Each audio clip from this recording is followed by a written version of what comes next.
Welcome back to another edition of Ball Don't Lie right here on 104.9 The Horn. Oh, yeah, it's rare that we start off with golf discussion, but there is epic news. Huge news in the golf world. LIV and PGA have announced they will merge. We will discuss. Coming up here in the first segment of the show, Texas baseball, we know the opponent for Texas baseball in the Super Regionals. We'll get into that. Texas basketball made a hiring to the coaching staff. We'll jump into that and go behind the burnt orange curtain. Next segment, NFL news, notes, and nuggets, because the Cowboys officially start their mini camps. Today, we'll get into that coming up the top of the 4 o'clock. Also, Kyrie Irving trying to recruit LeBron James to the Dallas Mavs. Oh, that's the gift that keeps on giving. We'll get into that as well and discuss a little NBA. Before we do, let's introduce you to the rest of the crew. He was a second-round pick for the Montreal Expos, but a first-round pick for the Austin Radio Network. He originally committed to the University of Texas,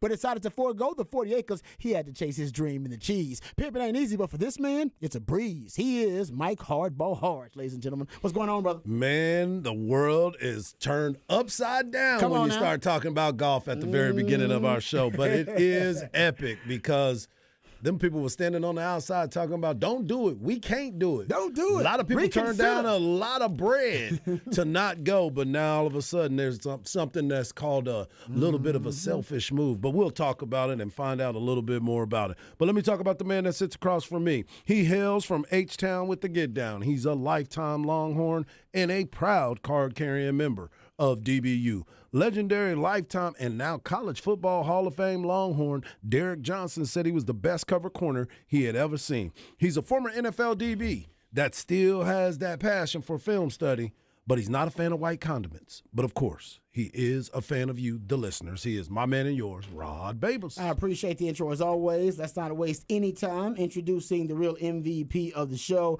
He's one of the hardest working members of the ARN family. He's got a hustler spirit, period. We don't know what he's paid, but we're pretty damn sure that this man is underpaid. It's Patrick Davis, y'all. What's going on, Patrick? I'm doing good, doing good. Yeah, it's rare. Hard is right. Seems like everything's upside down. We're going to start with golf in the middle of the NBA Finals.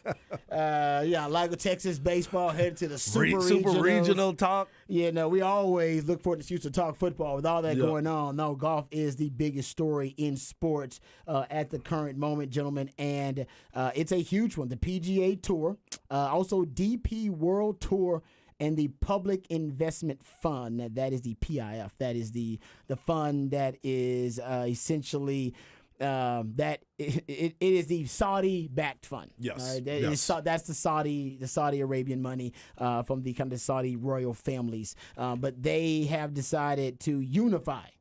What they say is unifying the game of golf on a global scale. So they are, I guess, these same people that finance LIV are not going to finance or be the lone investor. There's going to be a sole investor to this new entity, this new merged collaborative entity. The sole investor will be the PIF, which is funded by the Saudi royal family, basically. And it's the parties have signed an agreement that combines the golf-related commercial businesses of PIF and the rights, including LIV, of course, the commercial businesses and the rights of the PGA Tour and the DP World Tour into a new collectively owned for-profit entity to ensure that all stakeholders benefit from a model that delivers maximum excitement, as they say, and competition among the game's best players. Just so you know, it's pretty complex. I'm not a business lawyer, so you probably have somebody who's a little bit more versed and knowledgeable to break it down for you. But separately, the PGA Tour Incorporated will remain as a 501c6 tax-exempt organization and retain administrative oversight of events for those assets contributed by the PGA Tour. So they still do have tax-exempt status. It's not changing that. Like I said, I don't know exactly how it all breaks down, but they are merging it all, and their goal right now, I believe, essentially is to unite all of golf internationally. By the way, all of the litigation between the two entities, between LIV and between PGA, all of the players who are suing both sides, that all now ceases. That is done. All the litigation is now over. Yeah. And that was a big part of the motivation here was so that they could get out of the courts and settle this thing another way. I will say this. I said last year, I went back and got my notes. That's why your boy didn't throw away anything. No, that's why he got them notes, folks. That's why I don't throw away anything.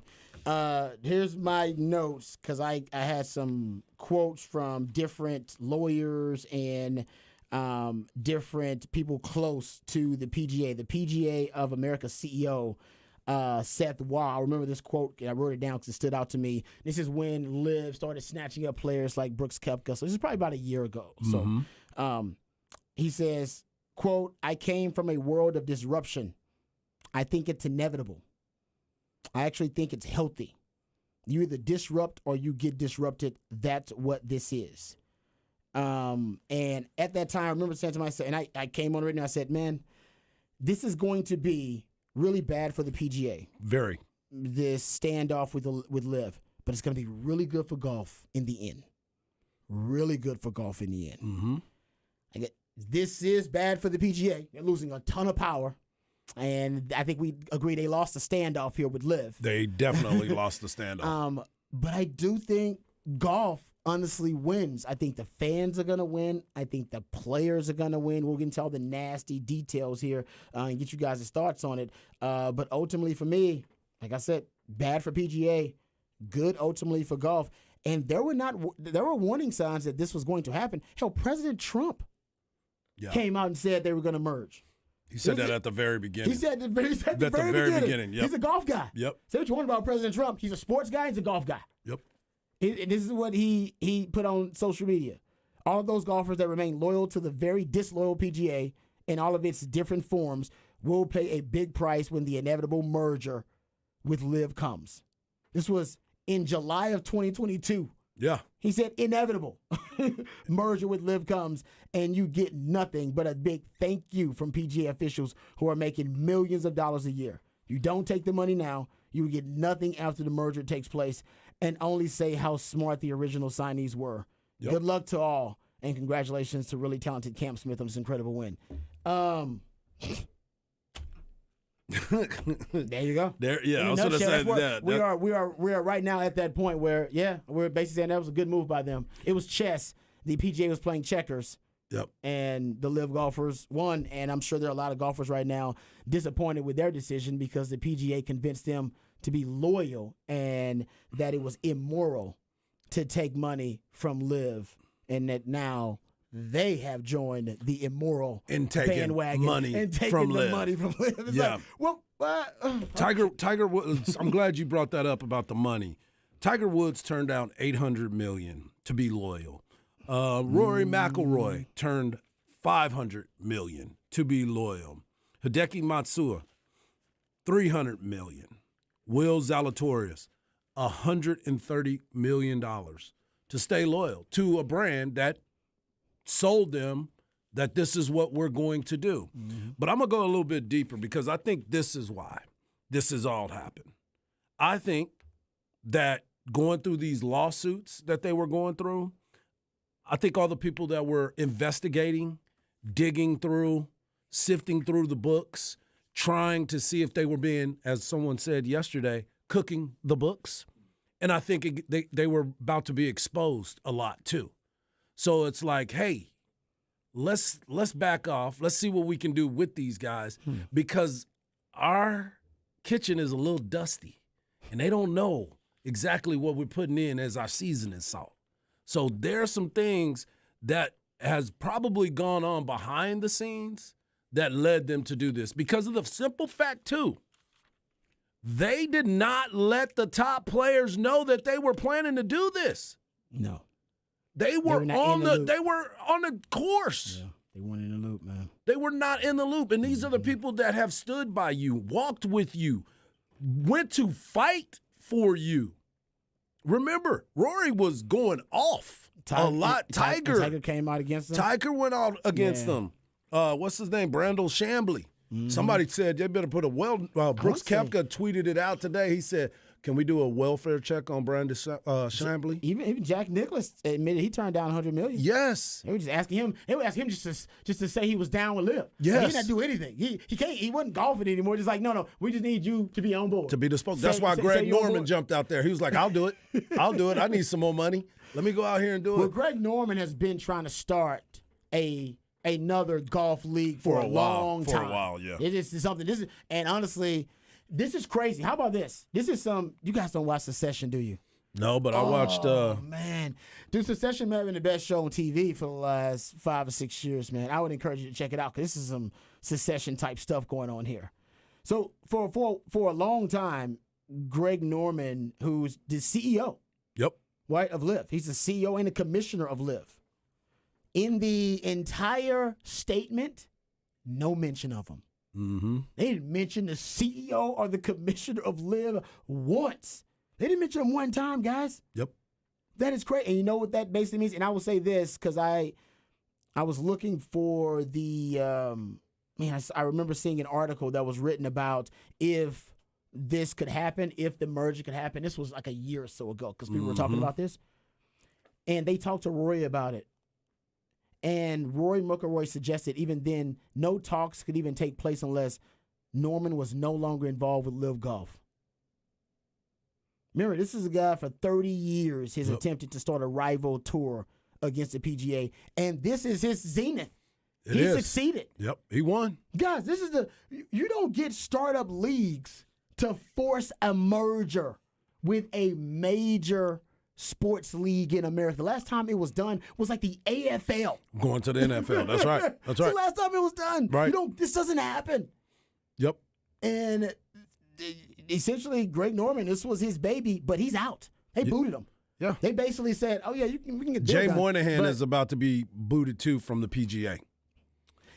I think his communication skills with his star players, and you know as well as I do, That could be. when those situations happen and no one's in the know, no one knew that this was happening, and then all of a sudden we get breaking news at 6 o'clock in the morning, 7 o'clock in the morning that they're going to merge, and all of the players are trying to figure out, wait, what?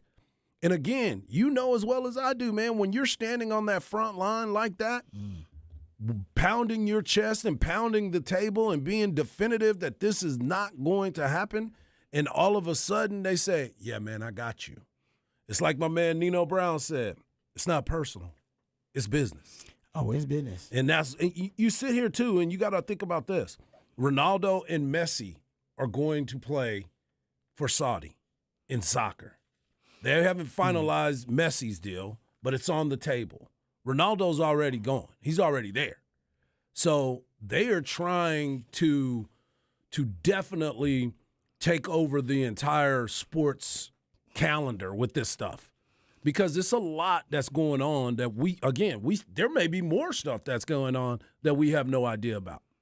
Yeah, I mean, the claim is that you want to look at the macro of it.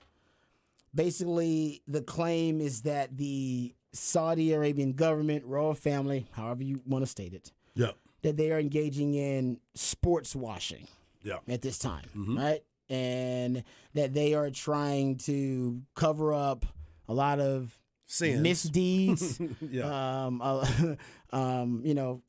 lot of things that they have done allegedly or whatever, and they're trying to reintegrate themselves into the geopolitical landscape, international landscape, to do it through sports because they know it's sentimental. It holds like a sweet spot for everybody for different reasons. And yes, as Harj mentioned, they are doing it, through a lot of different sports organizations. They have F1. Yep. They have a $600 million deal with F1. They have a $400 million stake in Newcastle. So this is not just something that is exclusive to golf. Now, this is probably their biggest victory. There's no question about it because they have forced a merger with the PGA. But they have, if you want to have the macro discussion, I know there's discussion about Saudi Arabia and their place in the geopolitical landscape and transgressions against America. I'm not getting deep into that now. All right, I'm sure everybody has done their own research about it. All right, we're not going to get deep into that, but that's where a lot of the resentment is, the public resentment against Saudi Arabia, and that was hinted at by Jay Moynihan at times. But what I brought up at the time when people were saying this was blood money, you shouldn't take the blood money. I don't pocket watch. At the time, I don't pocket watch. Somebody want to take the money, make the right move for you and your family. Yep. Loyalty to a company or a corporation these days, unless it's yours, probably misplaced. But it's we just saw it. But we've all just saw it too. But we've all made that mistake. Yep. How many of us listening to right now have been loyal to a company or a corporation, and then they did not reciprocate that loyalty? That's the American experience these days. Everybody's done it. You're like, no, I love this company, man. I'm in. And it's like, yeah, well, you're in, but they're out. Yeah, we out. It happens. And also part of the American dream now, how many of us want to make more money for less work? Right. 99% of us? That's what Live was. Break it down to on our scale. They were offering them more money, way more money, for way less work. And how many of y'all would go, yeah, that sounds about right to me. That sounds ideal to me. Sounds ideal. Everybody's going to be happy with that one. Yeah. That's what they were offering. Yeah. And I think all of us would have went, yeah, you know what? And the people want to get into the blood money, and I get that. But keep this in mind, because I did the same notes I brought up a year ago. I just pulled them right back out. Saudi Arabia, America's largest foreign military sales customer. U.S. defense contracts approved sale to up to $139 billion in equipment to Saudi Arabia. 10th biggest foreign holder of U.S. debt, Saudi Kingdom, Saudi Arabia, according to the U.S. Treasury. Saudi Kingdom is the biggest source of capitals for U.S. startups, according to Wall Street Journal. And some of the companies that we love and adore and hold sacred, like Boeing, Lockheed Martin, General Dynamics, Raytheon, GM, Ford, Starbucks, Pepsi, AMC, Bechtel, Google, Chevron, you name it, are all deeply invested in Saudi Arabia and the Saudi royal family.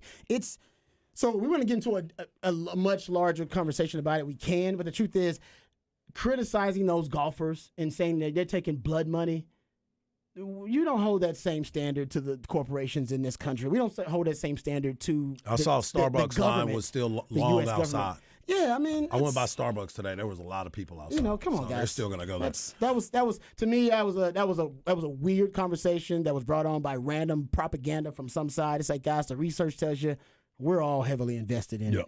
We're all heavily invested in the Saudi royal family, whether we like it or not, whether it makes us disgusted or not. It is what it is. China, you can have the same conversation. Yeah, two things happened. Brooks Koepka won just recently. That was big.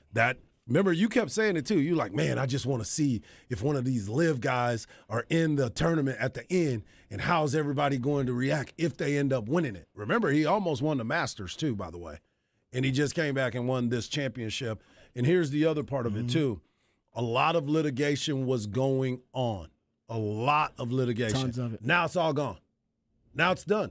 There's no litigation. All the lawsuits, all the things that were going on, it's no more now because they decided to merge. The angry situation that Rory McIlroy had when they served him from Patrick Reed, serving him a subpoena on Christmas and at his crib, that's done. It's no more. Nope. So now we're moving on. But what happens next to the entire PGA Tour, Live Tour, whatever are they gonna change their name now? What is it gonna be? Yeah, we don't know. They don't know the details about this. We know Greg Norman's not going to be involved. And we do know this. That's what we know. The CEO of Live and the commissioner of Live, Sports Illustrated report says all of this apparently came together without the knowledge of many involved. Yep. To your point, Harj. And it looked like I said one source told Sports Illustrated it appears Greg Norman will not be part of whatever the new entity is. Like, he's out. He got his money though, so he's cool. He's got his bread, so he's like, I'm out. I ain't mad at him, but like I said, he's got like the personal victory for himself. Like I said, for 30 years, Greg Norman's been trying to have a startup, golf league that can compete with the PGA because he did not agree with the PGA's practices. Exactly. And this is kind of my point. I said, listen, I know it's going to be bad for the PGA. I get it. It's the PGA's worst nightmare. but this could be really good for golf. And turns out the PGA changed a lot of its practices. Absolutely. Right after LIV came up and it poached a lot of golfers. Yep. And in a ton of the golfers, I'm talking about Rory McIlroy on the record, Jordan Spieth on the record for saying, actually, the influence that LIV has had on the PGA has been really good for us. Yep. They've made the PGA now has, come to, they've figured out that they must be open to compromise. Yeah, and it said that the PGA subsequently reworked its schedule and payment structure to ensure that the star players earn more than ever before, with designated events featuring $20 million purses to put back to ensure as much. Which is basically what LIV was doing. Yeah. They just decided, all right, we're going to take what he LIV won was like doing. $4 million the other day. Brooks Koepka, when he won the LIV Tour. Before he went and played another tour, he won like $4 million at it. Yeah. So, yeah. And I do think it was inevitable. I mean, all the different lawyers who were on the record at the time, this all started to kind of come to a head. I mean, most of them said that the PGA had no shot at winning these antitrust lawsuits. Yeah. They just didn't. And I think, Harge, what you brought up is a good point, too. I went and did some deep diving about maybe there's some stuff in the way the PGA does business that would have became public. Especially when you got those nonprofits. With subpoena power and all that. Yeah, that they probably didn't want people to see. So that may have been some of the incentive for them to come to the negotiating table and these compromise. Time to move around. We can't sit still, man, because things happening. You got to do some different things. But now I wonder about those guys that turned down the money and what we were talking about, the loyalty and what they were being sold a bill of goods, and it ended up being watered down. What do you say, Flavor Aid? They got Flavor Aid. They were trying to drink the PGA Kool-Aid, and they were giving them Flavor Aid, and then it all came to a head. I can't wait to hear what Tiger's got to say about this, because it doesn't seem like he was in the know as well. Because nobody was in the know. You said that it just happened behind the scenes. They said nobody really knew. They didn't tell anybody. And you look at Brooks Koepka, Dustin Johnson, Phil Mickelson, Sergio, Bryson DeChambeau, Cameron Smith. They all got paid to go somewhere else, and they still got an opportunity. Because remember, they brought them back on to be able to play in these events, and that's the other part of it too. Yeah, I will say, for the record, too, some of these players were going to lose tons and tons of money on endorsements if they went to LIV. Yep. So there is something there was other reasons other than being just loyal. Like a Tiger Woods would have lost millions upon millions on his deals because he wouldn't have been on TV as much. He would have sided with people, so maybe Nike could have backed off of him on some of his money. Like a lot of companies that give him a lot of money could have backed off. Rory is another guy who's very well endorsed. Yeah. So there was other money involved. But it is still shady to do all this and then not go, hey, by the way, we're going to kind of screw you on the back end. I think they were worried about the groundswell potentially of, of opposition if it got out, that this was happening, if it leaked out even the slightest, that guys like Tiger and guys like Rory who felt passionately, about the situation, they were vehemently against LIV, that they would have came out and they would have got a lot of support on their side. And I think this was also Jay Monahan trying to save his job. Oh, he fired. But I don't know if there was a way to save his job. No, he out of there. Yeah, now. You're right. He's going to go fire, and they're going to give him $20 million to walk away. And he's probably fine with that. Yeah, he's going to get paid a ton of money to go away and go on vacation. And to Patrick's theory, he in this whole thing, because he helped negotiate it, he probably helped negotiate his own damn parachute. Yeah. That's what I mean. It's like, would you not? I was going to say, would you not? I'm going to put that in there that I need to get about $20 million just on. What's Greg Norman's parachute? Oh, he don't need one. Because he already got it. Yeah, get a lot of he already cash had on me. It. That's right. I love this texter. It said, "LIV equals the Michael Scott Paper Company." If you're not familiar with The Office, at one point, Michael Scott left Dunder Mifflin to start his own paper company, the Michael Scott Paper Company, and in this particular scenario, essentially LIV is Michael Scott Paper Company, and Dunder Mifflin at the time, that would have been the PGA, which kind of fits too. You're talking about a paperless company in a paperless world, a paper company in a paperless world. We already had it ready. I mean, Patrick already had it ready. He did? The scene when Michael Scott faces off against Dunder Mifflin, the Michael Scott Paper Company, and this might explain Jay Moynihan's his stance in this whole merger. Here it is. Your company is 4 weeks old. I know this business. I know what suppliers are charging. I know you can't be making very much money. I don't know how your prices are so low, but I know it can't keep up that way. I'm sure you're scared, probably in debt. That's the best offer you're going to get. I'll see your situation and I'll raise you a situation. Your company is losing clients left and right. You have a stockholder meeting coming up, and you are going to have to explain to them why your most profitable branch is bleeding. So they may be looking for a little change in the CFO. So I don't think I need to wait out Dunder Mifflin. I think I just have to wait out you. Boom. Just find the weakest link.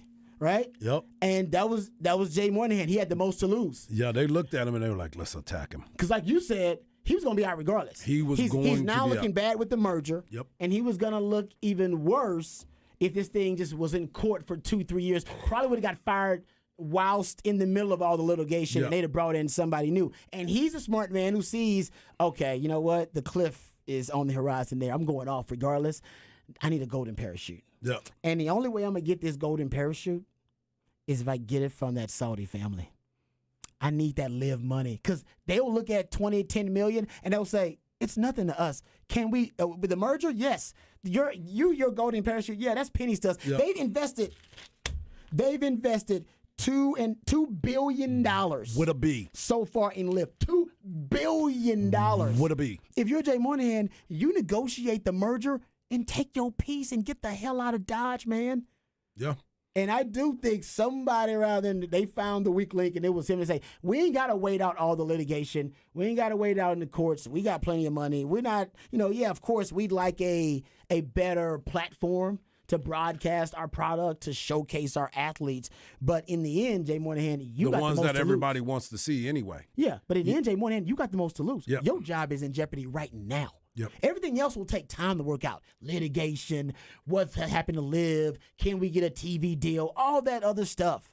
You will be fired in the next year easily because you've handled this terribly. Poorly. Lying to the people's face. So do you want to make a deal? Yeah. And I think he made a deal. I need one of those golden rooms. I need some security for the next year.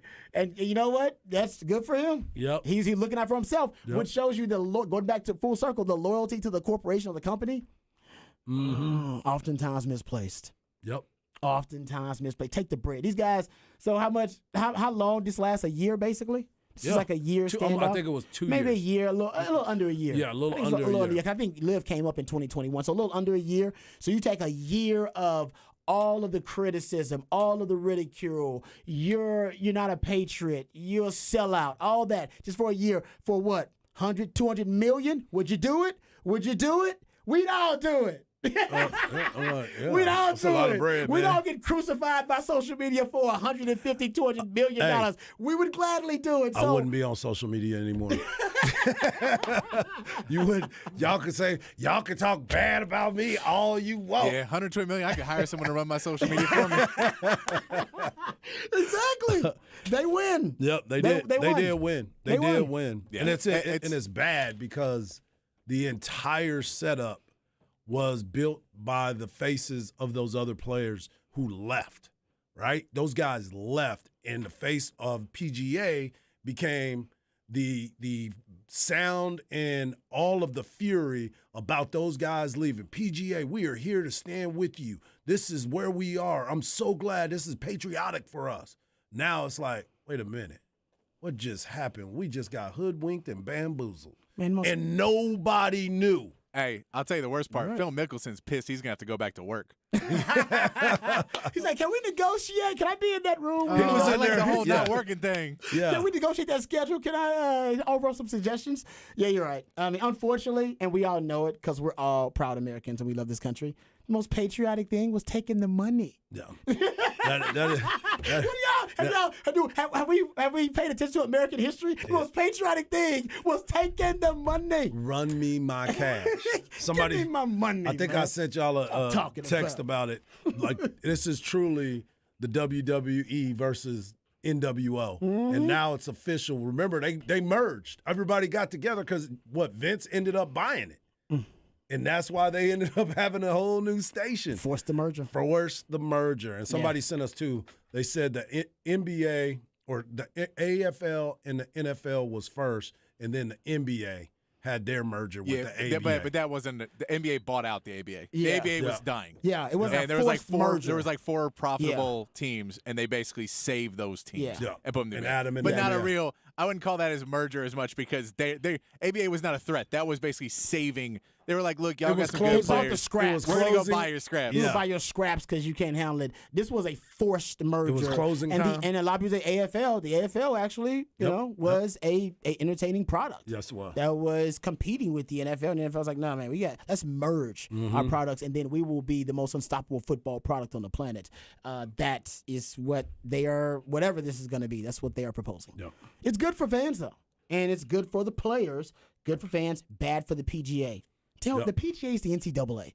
To hell with the PGA, man. The PGA is the NCAA, man. Yeah. They're the same entity. They're antiquated, man. They're dinosaurs. So, hey, And Live. times are changing. And Live was the asteroid, just like NIL's the asteroid that's gonna kill the NCAA. Good riddance. You don't need it. They're as my man Harsh just hinted, they're corrupt anyway. They are I very. don't know if the NCAA is corrupt. I gotta tell you, the PGA, I guarantee if them books made public, Man. they find all type of indiscrepancies. Which is why everybody was on. going after them because they knew. everybody knows. That's why it. Greg It's Norman, knew. That's why Phil Mickelson And they knew knew. we talk about wrestling. They saw what happened with Vince McMahon when they're like, "Hey, we're gonna sell to this other company, and here's this lawsuit that you paid off, and here's this lawsuit you paid off, and here's this lawsuit you paid That's a off, great and here's point, this too. lawsuit you paid off, Yeah. and you did all this with company money, and you did it with your money, but they sued the company and you paid them off. It's like, oh yeah, that's not good when they start going through the books and start seeing how many things. Oh, and then y'all went to this golf club, and this golfer took his pants off in front of all the women, and okay, and you paid everybody off, and no one cares. But no one knew that story until Nobody you knew did it. Right. That's a great point too. Yeah, you don't want your baggage out there. Oh, it's gonna be out there. Yeah, everybody has skeletons in their closet, and the Supreme Court has basically said that corporations have the same rights as citizens. So they're basically people, and they got tons of skeletons. Oh, my Every goodness. corporation in America. All right. What's the great saying that behind every great fortune there's a great crime? Yes. Most of the great corporations in America, there's a great crime somewhere, and they do not want y'all to know about it. Nope. It ain't personal. It's just business. It's just business. Okay. All right. We'll get to it. That was a good conversation. We'll come back to it and we'll get to Texas baseball. We know who they're facing. We know where they're going. We'll discuss that. And Texas basketball hiring a new strength and conditioning coach. All that and more right here on Ball Don't Lie. Wonderful 9 to Horn.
All right, welcome back to Ball Don't Lie right here on 104.9 The Horn. It is a top of the charts Tuesday. That's when my man Patrick plays jams. I reached the top of the Billboard charts on this day in history, and this is definitely old, real old. It is. Ray Charles.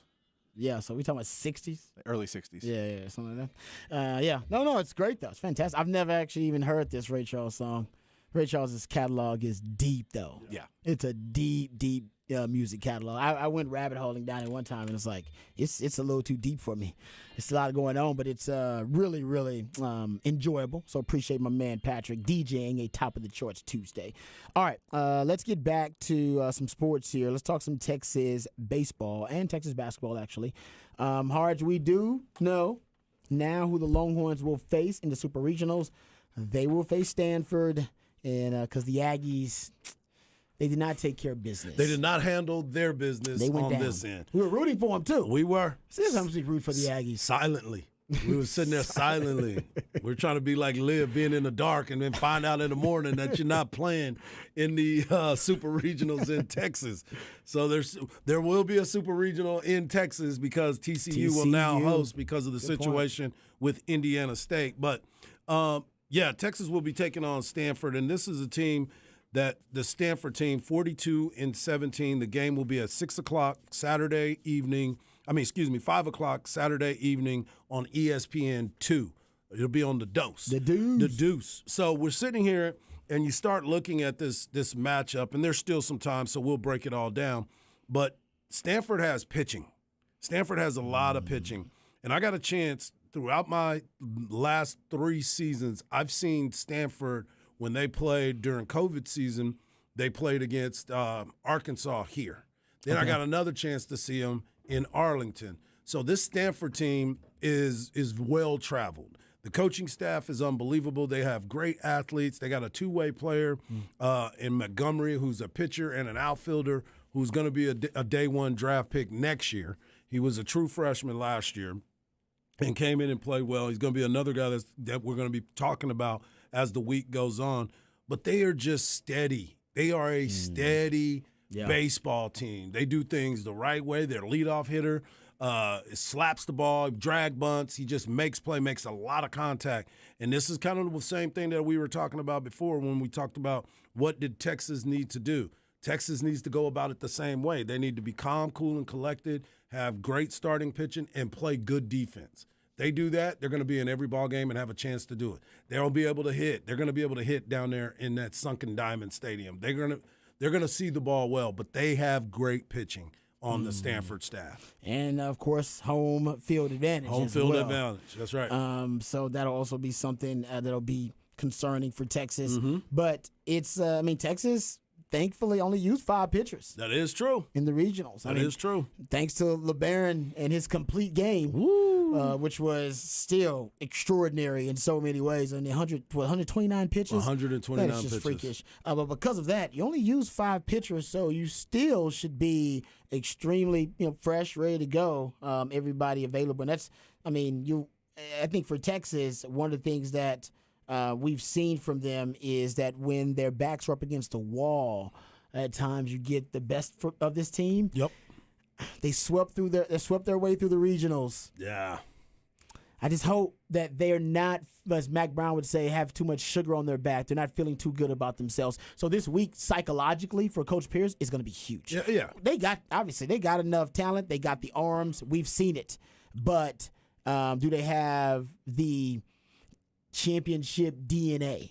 No doubt. In them. We know Texas is a blue blood, but I do worry that this team may at times pat themselves on the back a little bit too much. We saw it after they handled West Virginia and were able to get a share of the Big 12 title. But maybe that's the gilf. Could just be the gilf. Yeah, it's definitely the gilf. They don't do well in major league ballparks. Shout out to my man Nate. He's passing by, K-Town exit 254. Shout out, Nate. Okay, why'd you even? Nate, why would you do that? Shout out to Nate. Don't even get him started. You know he's looking for a reason to give a shout out to the 254. That's right. Happy birthday to Nate's son, too, by the way. They're on their way back from Arkansas, so happy birthday to you. And you were talking about the pitching, right? You were talking about how LeBaron Johnson was able to go out there and pitched 129 innings 129 pitches. Crazy. And check this out. On June 5th, which was what, yesterday?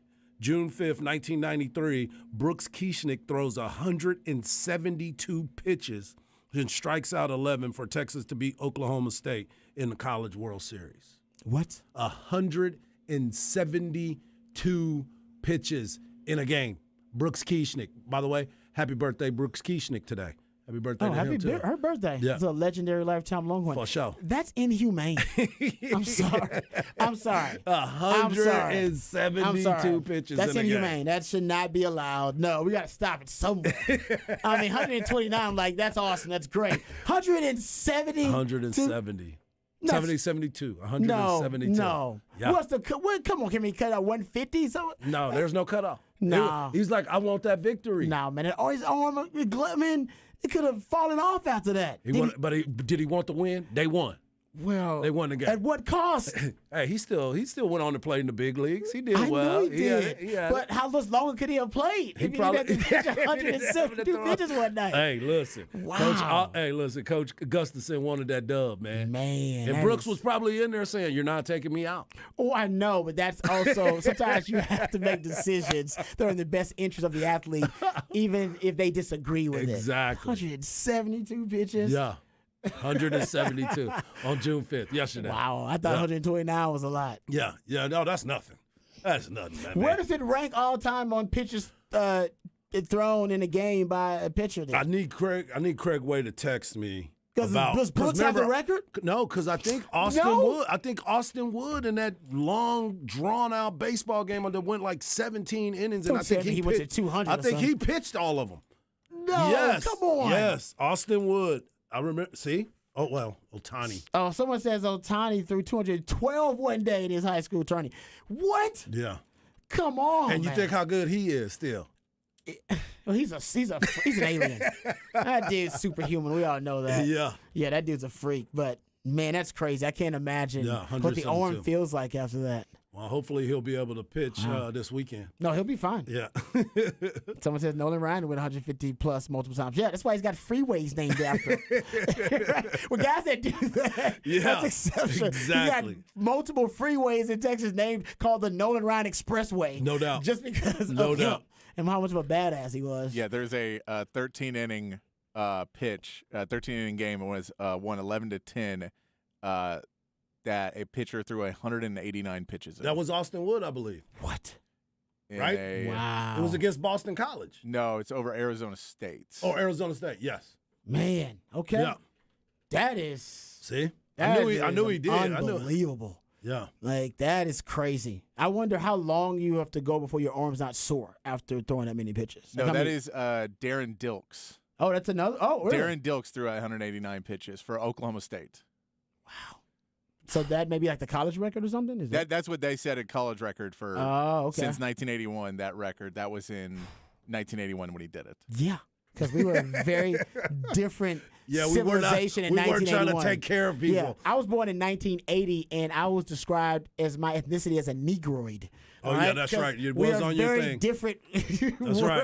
In 1980, we were not as enlightened. I don't think you should be throwing 180. How'd you say 189? 189. It was a 189 first-round pick by the by Montreal. By Montreal, I think. I don't remember him with us. That's because he was shot after 189 pitches. He never got to be there, he never right? got back to his old self That's again. true. That's true. Oh, man. Someone said Nolan Ryan went 230 in one game? Wow. This is, yeah. That's ridiculous. That's inhumane. Like I said, inhumane. Yep. Come on. Take the guy out. I guess you want the complete game. And I don't know. I want all of it. I want to win. I know. And that's what he decided he wanted to do. Wow. Yeah. All right, shout out to LeBaron Johnson. He got us down that rabbit hole. Yeah. That is that's very impressive, man. Either way, Tex, we'll deep dive He a threw little a, bit more. okay, so I figured it out. Oh, I you just got found it? it. Austin Wood in the game against Boston College. He left in the middle of he left the game in the 20th inning. He had pitched 13 shutout innings. Oh, In man. the first 12 and a third, he didn't allow a hit Wow. while throwing a staggering, get ready for it, still wasn't more than Brooks Kieschnick. It was 169 pitches. Damn, he was efficient. Yes. That's Yes. efficient as a Yes. mofo. Yes. That's what he's like. He's never in trouble. So every time you pull him out, you're like, "Why don't I put him back out there?" He's like, "What have I done wrong? Yeah, he's putting him What down. have I done wrong?" He's just putting him down. He's just putting him down. Yep. That is wild. Only that. And what inning you say he went to? He got pulled out in the 20th. The game went 25 innings. Did they have to take his arm out separate? Well, fell off. We gotta get someone else. Hold on. What? Man, where Yeah. is he now? I think he lives in Houston. He lives in He Houston. should be bragging about that. He should put that on his job application. Yep. I think it Seriously. is. I Just think a it is regular on job, all of be his. like, just so you know, I Yep. pitched. What you say? 22 innings. Yep. He pitched 20 innings. 20 innings. Yeah. Yeah, I would put that on my job application, no matter what. Even though I'm applying for a job to be a to sell And 12 and a insurance, third of those innings, Doesn't it was matter. no hit baseball. It's got to be It was no hit was because Is if that- you're allowing people on base, that's too many pitches. Exactly. Honestly, yes. There's some things should go on your job resume, no matter what they're associated with, no matter what industry you're interviewing for. Yeah. And he should put that on his job. Even if you're going to be a teacher, Yeah. real estate job. He should I'm put here that for on the his- job because I will stay the entire time. I am determined. I am persistent. No child left behind. Neither will no pitches. For real, man. That is so impressive. All right, sorry about that rabbit hole. Okay, last little nugget here before we get to the flex. Corey Schlesinger is leaving the NBA. He's going to be the next, he is the Texas head strength and conditioning coach for Texas basketball. Yep. And Schlesinger, he was the director of performance and head strength and conditioning coach for the Phoenix Suns since 2019 until this season. But he's leaving the Suns to come be the strength and conditioning coach for the Texas Longhorn men's basketball team. So their current staff, you got Rodney Terry, Frank Haith, Steve McLean, Brandon Chappelle, Chris Ogden, and Corey Schlesinger. So you are now finalized if you're a Texas men's basketball coaching staff. You think Katie put in a good word? Right? Seriously. That's Hey, a good boy. I need you to go to Austin and help them boys get right. I got you. He is heavily involved. Yeah. I mean, I've heard that he takes a lot of, he really does take a lot of his time to either come down to get to know the teams and to spend time with them when he can. Of course, he's a busy guy.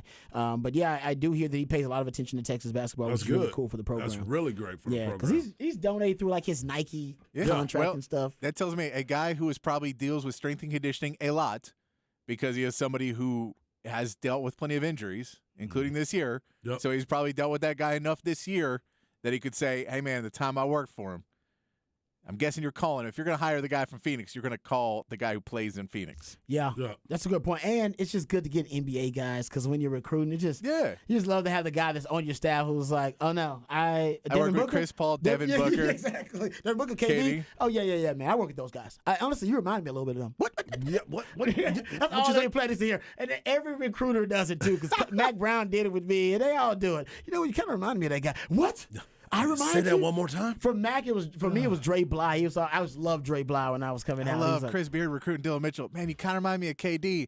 Now I need you to sit over here and don't shoot. It worked though. It worked. It worked. Yeah. All right, we come back. We'll get to the flex on the other side right here on Ball Don't Lie. Wonderful on the horn.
Welcome back to Ball Don't Lie right here on 104.9 The Horn. Time for the flex on a Top of the Charts Tuesday. That's when my man Patrick plays jams that reached the top of the Billboard charts on this day in history.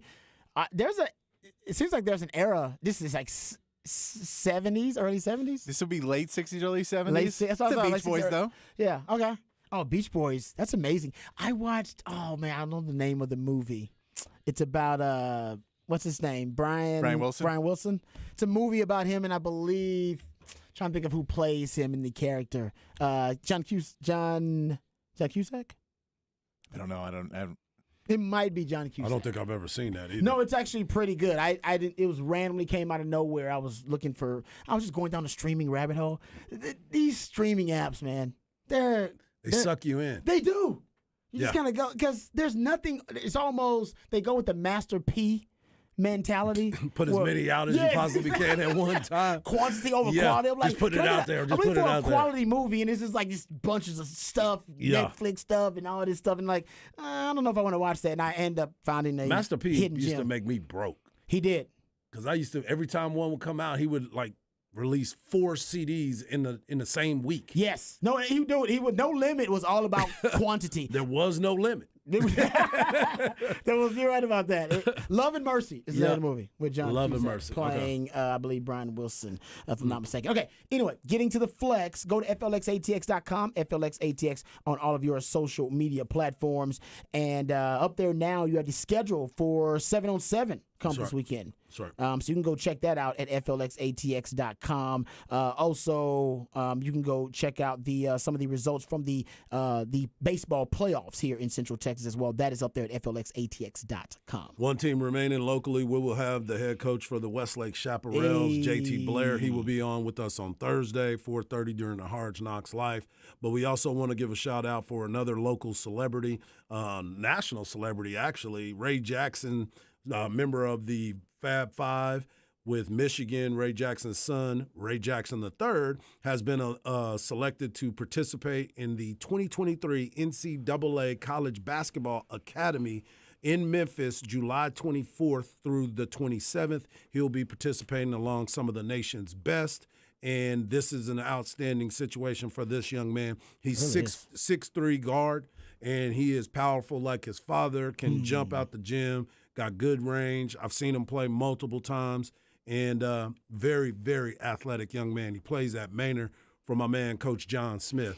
And Maynard's blowing up Athletics, yes. Yeah, maybe A lot of good community. athletes, Yeah, a lot man, of good out there. athletes coming out of Maynard lately. That's right. All right, there you go. That's the flex, and we'll get into some more flex stuff, of course, tomorrow and give you some updates. Go FLXATX.com, FLXATX on all of your social media platforms. We come back, we'll get into the NFL's little dirty secret. One of their skeletons in the closet seems to be coming out to play. We'll talk about that and more. Also, Cowboys starting up mini camps today. All of that right here on Ball Don't Lie. Wonderful night.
Welcome back to Ball Don't Lie right here on 104.9 The Horn. It is a top of the charts Tuesday. That's when my man Patrick plays jams. I reached the top of the Billboard charts on this day in history. Speaking of, this is crazy. I just talked about a movie that I watched about the Beach Boys. You played the Beach Boys last segment, and it was about Brian Wilson. And I think they have like 3 different actors play Brian Wilson like all throughout his life. It's called Love and Mercy. It's worth a watch if you're just a fan of music or pop culture, period. I have on my queue the Respect movie, the biopic about Aretha Franklin. I have not watched it. Have you watched it already? Unbelievable. You watched it already? Unbelievable. Okay. Yes, you liked it. Yes. Okay, now. Loved every second of it. Okay, now. Jennifer Hudson. Yes. Okay, now is it a musical or is it more like Walk the Line where it's music in it, but it's not a musical? It's music in it. Okay. It's about her. It's about her life. It's about her entire story, and it's not all good. Oh yeah, that's the beauty. I mean, that's what I love about it. And it is really, really deep, and I have so much respect for Aretha Franklin. After watching that, man, it'll get to you. Yeah, no, that's why I love the Love and Mercy thing. I mean, it has some of the dark references about Brian Wilson stuff, and that's why. I mean, you can't do a true biopic if you don't explore what I've called the dark passenger. Right. We all have the dark passenger with us. Man. Yeah, Everybody that's what was a big part of the Weird Al movie. The dark passenger. Yeah, the dark passenger. Yeah, I mean, it's with you. Like we all got our dark passenger that's with us the entire time that we are on this planet. Yes. And if you are, wise enough, you learn how to conquer and control your dark passenger. You never get rid of it. Yep. It's always there. But sometimes it gets the best of us, and sometimes you can't differentiate the dark passenger from the human being. For real. I'm more dark passenger than I'm a human being. Exactly. I had that time. We all remember that time. We don't want to be that. Walk that. You don't want to be that person. So we all we admit that at times you can allow some of the worst parts of you to get the best of you. You don't want that to be the case. So that's why I love those biopics. They show the human spirit can always overcome that. Yeah, you definitely are going to enjoy it. But I'm going to watch it now. I'm watching it. Yep. I'm watching it tonight. Yep, let me know. You just gave me the incentive to watch it tonight. I'm going to make sure I check it out tonight. Plus, I really ain't got nothing. The NBA's NBA not Finals on don't start till tomorrow. Yeah. I remember I watched the A&M, and that wasn't worth it last night. So there's no appointment viewing. They missed a pop-up on the infield. Right. They missed a pop-up on the infield. That's all you got to know. Oh, you know what? I meant to send this to Patrick, and I did in the audio. Is it the coach? Yes. Yeah, I can pull it real quick. Okay, I'll send it if you can find it. He's amazing. It is so good. He was on the headset. He is great. He is great in those situations. But it goes to superstition. We talked about this yesterday. Yes. But the superstition of baseball players. Exactly. And I think they referenced on the sound, on the audio, that, man, being on with you guys, a lot of bad stuff happening while I've been on with you guys. And then all of a sudden, something happens. And he is the greatest because Sloss is like, I'm done with you. I'm done with y'all. I'm done with y'all, man. Y'all and all the baseball guys are like, all right, we get it, coach. Yeah, go ahead, do your thing. Yep. Producer's like, what's happening here? He's like, no, you don't want it. No, coach needs to go. Which I did love because I remember seeing one with Coach Pearson, one where they were like, so you having a good pitching day out there? He's like, yeah, we're trying to throw some strikes. And he's like, all right, good to see you, coach. And you're like, that was it? Yes. We had it for that? Yes. It was like a one question, let him go away. That's no one because wanted to do it. Nobody wants to do that interview. Hey, Patrick, you're a Spurs fan, so hey, Pop was famous, still is famous for his.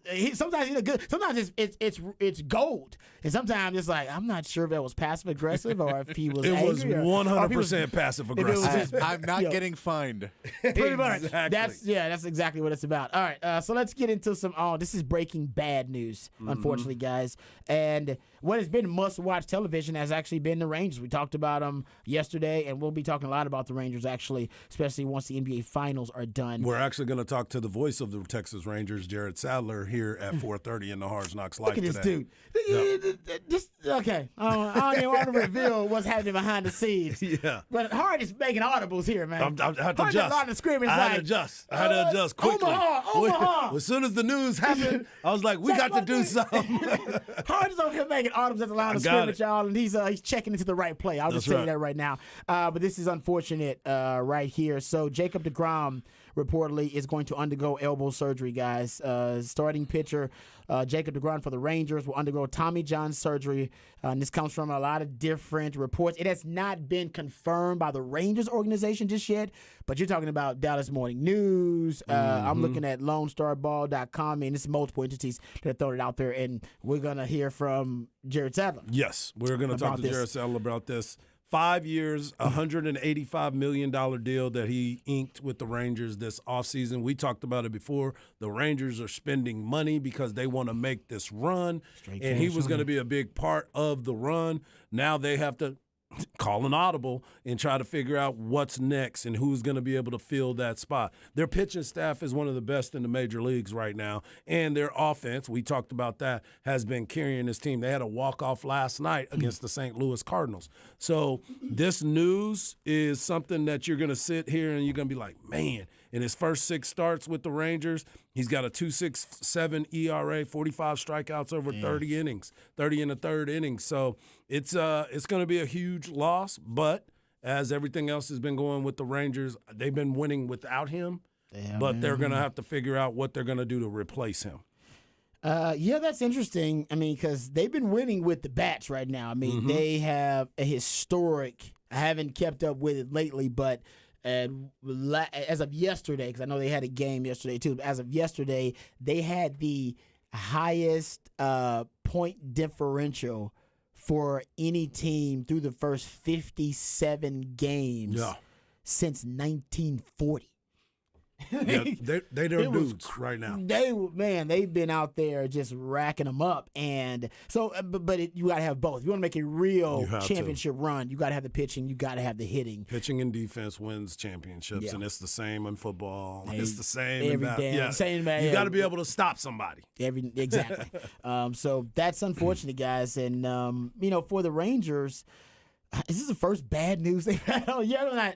I mean, they've had – this has almost been a ideal start to a season for the Rangers. Yeah. Considering the money they spent, what they've invested, new manager, all that stuff.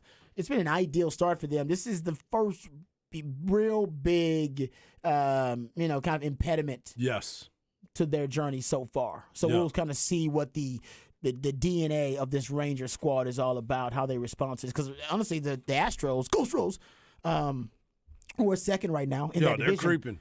They are dealing with the most injury-riddled season they've had probably the last 5 since they started their championship run. They've never had a season to start this injury-riddled since they started winning championships or competing for them. I would agree with that. So it's actually taking a lot out of this Astro squad. We'll see what they're made of, too, but they at least got the championship DNA. They've been there with the Rangers. We haven't seen them do it yet. A lot of Rangers fans were excited about this year being the year.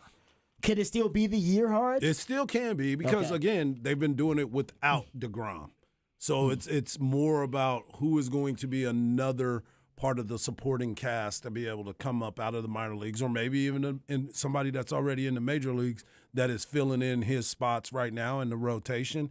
I was telling Patrick before the show, the biggest person that I think should be in the consideration for Cy Young is Nathan Eovaldi. He's done a great job, and he was another big offseason acquisition that kind of it didn't really get the same headlines, but baseball minds knew that it was a great move by the Rangers to go get Eovaldi. And you say he should be in the Cy Young conversation. He definitely should be in the Cy Young conversation. Okay. Yeah. I mean, the Rangers have so many great stories. That's probably just one that just kind of goes on. And we could still see if they're gonna, depending on what the payout will be for DeGrom for him not playing this season, if that changes his contract or whatever else, they could go try and make a run for somebody for a rental at the end at the trade deadline as well. Yep. If they're still playing this way, they're definitely going to try and be buyers at the trade deadline. Yeah. Because they've been buyers in the offseason all the last couple of years. It's about time for him to get in that trade deadline market. Yeah, Uvalde's 8-2 with a 2.24 ERA. He's made 12 starts, 80 innings, 61 hits. His WHIP is .93. Wow. So he's doing what he was, and he's got a couple complete games as well. So he's doing the job that was asked of him. Yeah, no, that's a good point there. And coming up in Hard Knock Live, we're going to continue this Rangers conversation. No doubt. Because we'll be talking to the voice of the Rangers, Jared Sadler. No doubt. Okay, so let's get Sandler. Sorry, I think I said Sadler. Sandler. I apologize for that. It's a little bit of both. I don't know why I said that. I think I got it wrong once, and then just kind of kept on with. But I know it's Sandler. I don't know why I said it, so I apologize. But he'll be coming on for the Hard Knock Life to continue our Rangers conversation. All right, gentlemen, let's talk about what kind of rocked the sports world yesterday. Toward the tail end of our show, we started to talk about this, but the NFL hasn't made a statement yet, and they haven't officially suspended this player. But Isaiah Rodgers of the Colts, reportedly, from multiple different and now he's actually put out a statement. He is under investigation for violating the league's gambling policy. Yep. He did not elaborate on, any of the mistakes, but he did put out a statement saying, quote, "I want to take full responsibility for my actions." He tweeted this out. "I want to take full responsibility for my actions. I know I have made mistakes, and I'm willing to do whatever it takes to repair the situation. The last thing I ever wanted to do was to be a distraction to the Colts organization, my coaches, and my teammates. I've let people down that I care about. I made an error in judgment, and I'm going to work hard to make sure that those mistakes are rectified through this process. It's an honor to play in the NFL, and I've never taken that lightly. I'm very sorry for all of this." And as we all know, the NFL recently has had multiple players suspended for violating their gambling policy. Yep. Most notably, Calvin Ridley served an indefinite suspension for gambling in 2021. But remember, he was reinstated a year after his suspension, so he is now with the Jaguars. In this offseason, there were 5 NFL players who were suspended for violating the NFL's gambling policy, including the Lions receiver Jamison Williams. Yep. Who is probably the most notable of all those guys. The rest of them have been cut, I believe, already. I believe the rest of those guys that did the team decided, yeah, man, you're not worth it. You're not good enough for this headache for us. Right. So, Jamison Williams, we'll invest in you. So it has been a big topic of conversation. We brought this up yesterday and talked about it a ton yesterday at the end of the show. I have seen multiple articles, and we don't know the details just yet, like I said, because the NFL did not put anything out. But there are reports from Pro Football Talk and from The Athletic that they are claiming that that the investigation has brought up, 100 or so different transactions of bets, and that he was allegedly using a friend's betting app to make these bets. I mean, allegedly. You'll try everything you can to get that $50 bet in. And they said most of the bets, almost all of them, were from $25 to $50. There was one 4-figure bet. Yeah. But like I said, we don't know the details just yet from the NFL, but we will learn, because he's already put out a statement saying and acknowledging the guilt. Yeah. It's only a matter of time. Man. So what are your thoughts? I mean, this is going to continue to happen, guys. This is because, and I don't know why. We talked about it yesterday, and I looked it up. The Athletic has a great article. If you have time and you have the subscription to The Athletic, I'd recommend you go check it out. Mm-hmm. They actually have multiple articles where they went into a deep dive and spoke with different players in the NFL about the NFL's gambling policy. And they claim that, and they spoke to agents too, by the way. They spoke to agents and also players. And they claim 2 NFL agents said that they heard from players confessing they now know they violate the league's gambling policy. Like once they saw the stories and read the details, they saw, oh man, I'm doing that too. I'm violating the policy, which means they're, and then one quote from the article says, "I have a player who has said to me, I bet from the facility, just $5 to $10 bets, like $3 to $5 bets, like nothing big. I'm not even trying to win, it's just something I'm doing." But they didn't know the rules, apparently, which I don't know how the hell you don't know the rules. Right. And they also said from 2 NFL agents who said that since the April suspensions, they have heard from players confessing they now know they violate the team's policy, and that the NFL essentially has been a little negligent, whether it's the teams or the league. They've been somewhat negligent at providing these players with the information and the resources. Now, there needs to be personal accountability. Players need to take some personal accountability, and before they place a bet, they should probably reach out to the player rep to find out if it's okay. But the teams need to be working harder. The agents need to be working harder because they're all invested, and the NFL itself. So all three of those entities need to be working harder to provide the players with resources so that they don't make these, which are almost trivial mistakes, because they're not making real money. They're sacrificing millions of dollars for a so they can make $50 bet. Yeah. That's what I'm saying. Come Like, on, man. it wasn't even Money Mayweather bets. He bet him and Drake bets. Drake bets. Mattress Mac bets. These dudes dabble. That's yeah, you go. They are like, man, I don't know. I'm gonna see if I can do it. I'm gonna see how much money. How much you gonna put out there? About $25. No, but I mean that's the hey man, I'm seeing this will just make the game a little bit more interesting. Yes, it's that's about all it is. Let's bet with each other then. Bet the people in the house with you. But then then you can yeah, get it's stacks. still it's stupid to do that, to be like, hey, let's make this game more interesting by it's like, well, what's the bet? Like, I'm betting they don't catch me. Yeah, I'm betting I don't give up my career for these dumb bets. For a lot of dumb bets. What is the catch me if you can? That's what they're doing, and they've been catching you. The Because of NFL the has fact- they have agreements with these sports betting entities, these apps. They have agreements with them. You have to. Yes. You have to, because of the fact there's so much that is involved in this. You can look at it as a player betting, and then you find out that he's betting on his own team. That's worse. That's one of the allegations, is that he Yes. places bets on the Colts, like against the Colts, I should say. And He really knows. well, they had I'm a- Jeff Saturday I'm a- as the coach. and You I'm betting a against the fumble Colts right now. unless they're playing the Texans, was a wise decision. I mean, you could have bet on them to Joe cover the Brownie could've done spread. that. You could have. You could You have. coulda. You could have. Yeah, but I We'll mean, see. like, even Pete Rose bet on his team to win. Yep. Allegedly. We still really don't know what Pete Rose bet on. I know, but I'm trying to give Pete Rose the benefit of the doubt. We listen to Pete Rose tell us Yeah. what Pete Rose bet on. Yeah. But let's be honest, Pete Rose. I heard E. Hogan talk about this today. Pete Rose signed an agreement so that the dirt wouldn't come out about Pete Rose, so that Pete Rose could control the narrative. Yeah. But you can still go back to the agreement that he's banned. He agreed to the ban. Yeah. Why Yeah, would you sure. agree to the ban? Unless you didn't want all the real dirt to come out about you, and then publicly now you can claim, you know what, man, they doing me dirty. Are they doing you Yeah. dirty? Why'd you sign the ban? Yeah. Why'd you sign the ban? Because I had to. They told me that I would never, ever. Did they have like The seals. He has the seals on it. you know, like that? I don't know. That anyway, but yeah, that, of course, obviously a lot of this conversation goes way back to Pete Rose and even before that about gambling in sports. But let me just throw this out there, because gambling is truly mainstream now. Very- This is- 100%. It's 33 states plus the District of Columbia and Puerto Rico have legalized sports betting. 3 more states are preparing to launch later this year. Texas probably should have done it. It means a lot of local revenue that you can generate. And now we're talking about just this year, in the last calendar year. All right, so we're talking about from May of 2022 to April of 2023. So that's the calendar year they're talking about.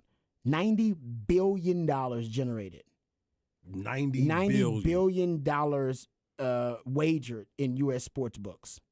And since May 2018, there have been $220 billion wagered with U.S. sports books. Mm. And the more states do it, the more money they're making. A 22% increase year over year as more states open up to legalize sports betting. Like I said, they expect they had $90 billion in the last calendar year from May 22 to April of 2023. And they've been doing these surveys about who's betting, right? What Americans are betting, and they're finding surprisingly a lot of young people are betting. A lot. Way more of young people than they thought. We got young people that work here.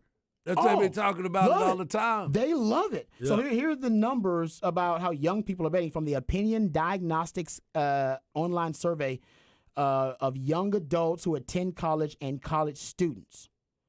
They claim their survey of 3,527 of these young people found that 58% of respondents acknowledged having made at least one sports wager in the last year. 67% of the students living on campus say they are bettors and tend to bet at a much higher frequency. 41% of responding college students who wager on sports have placed a bet on their school's team, and 35% have used a student bookie. You know you in it. You got a bookie. You all the way like in it. Bucky's cousin or uncle, whoever it is. Among all respondents, 30% said their typical single wager was between $10 and $20. 6% said they have lost more than $500. There was another study done by Sportico. And the NCAA report claims 67% of on-campus college students are betting on sports. Not shocked by that. NCAA President Charlie Baker states 63% of college-age students say they see advertising for sports books that make them want to bet on sports. And it seems to me, just kind of looking at the stats here, that a lot more young people are betting. These are the young people that are going to the NFL. By the way, some of these young people on college campuses are student athletes. Brilliant. Right? So I hope there is awareness that is now being prioritized with these young people who are betting. Not that I think it's a danger or anything, but they know that they could be violating the rules of the NCAA and the rules of whatever professional league they're going to, and thereby endangering your career. Yeah. And your chance to make some bread. That's crazy. It's so wild to me nowadays because of the things that you just brought up, but the fact of the accessibility to gambling now. That's the other part of it. It's on the phone. It's on your phone. It's on your phone. It's wherever easy. you. It's too yeah. easy. And you're just sitting there. To Patrick's point, you're like, you want to make it interesting, and somebody's talking to you. You're like, oh man, that line is what? Oh yeah, I've watched them play 3 times. I'm gonna go ahead and jump on this. You can't, bro. You can't. Don't download the app. Don't do it. It's a problem. Don't do that to yourself. So we'll see. You're right. It makes it more exciting. Most people who bet on sports, they do it because it says 56% of gamblers said betting is it makes it more entertaining. 42% says it makes it more exciting. Yeah. And 71% of sports gamblers bet on sports at least once a week. So, I mean, we're a gambling society. We like sports betting. We really do. And like wagering on a lot of things. We wager on a lot of stuff. Yeah. So all fantasy football is. Our fantasy sports period. Exactly. All right, what you got coming up for the people on Hard Knock Life? We got our man Jared Sandler coming up to talk about the DeGrom news, the Texas Rangers, and what is next for the Texas Rangers as they try to move past the injury to Jacob DeGrom. All right, talking some Rangers on the other side right here on Ball Don't Lie on 104.9 The Horn.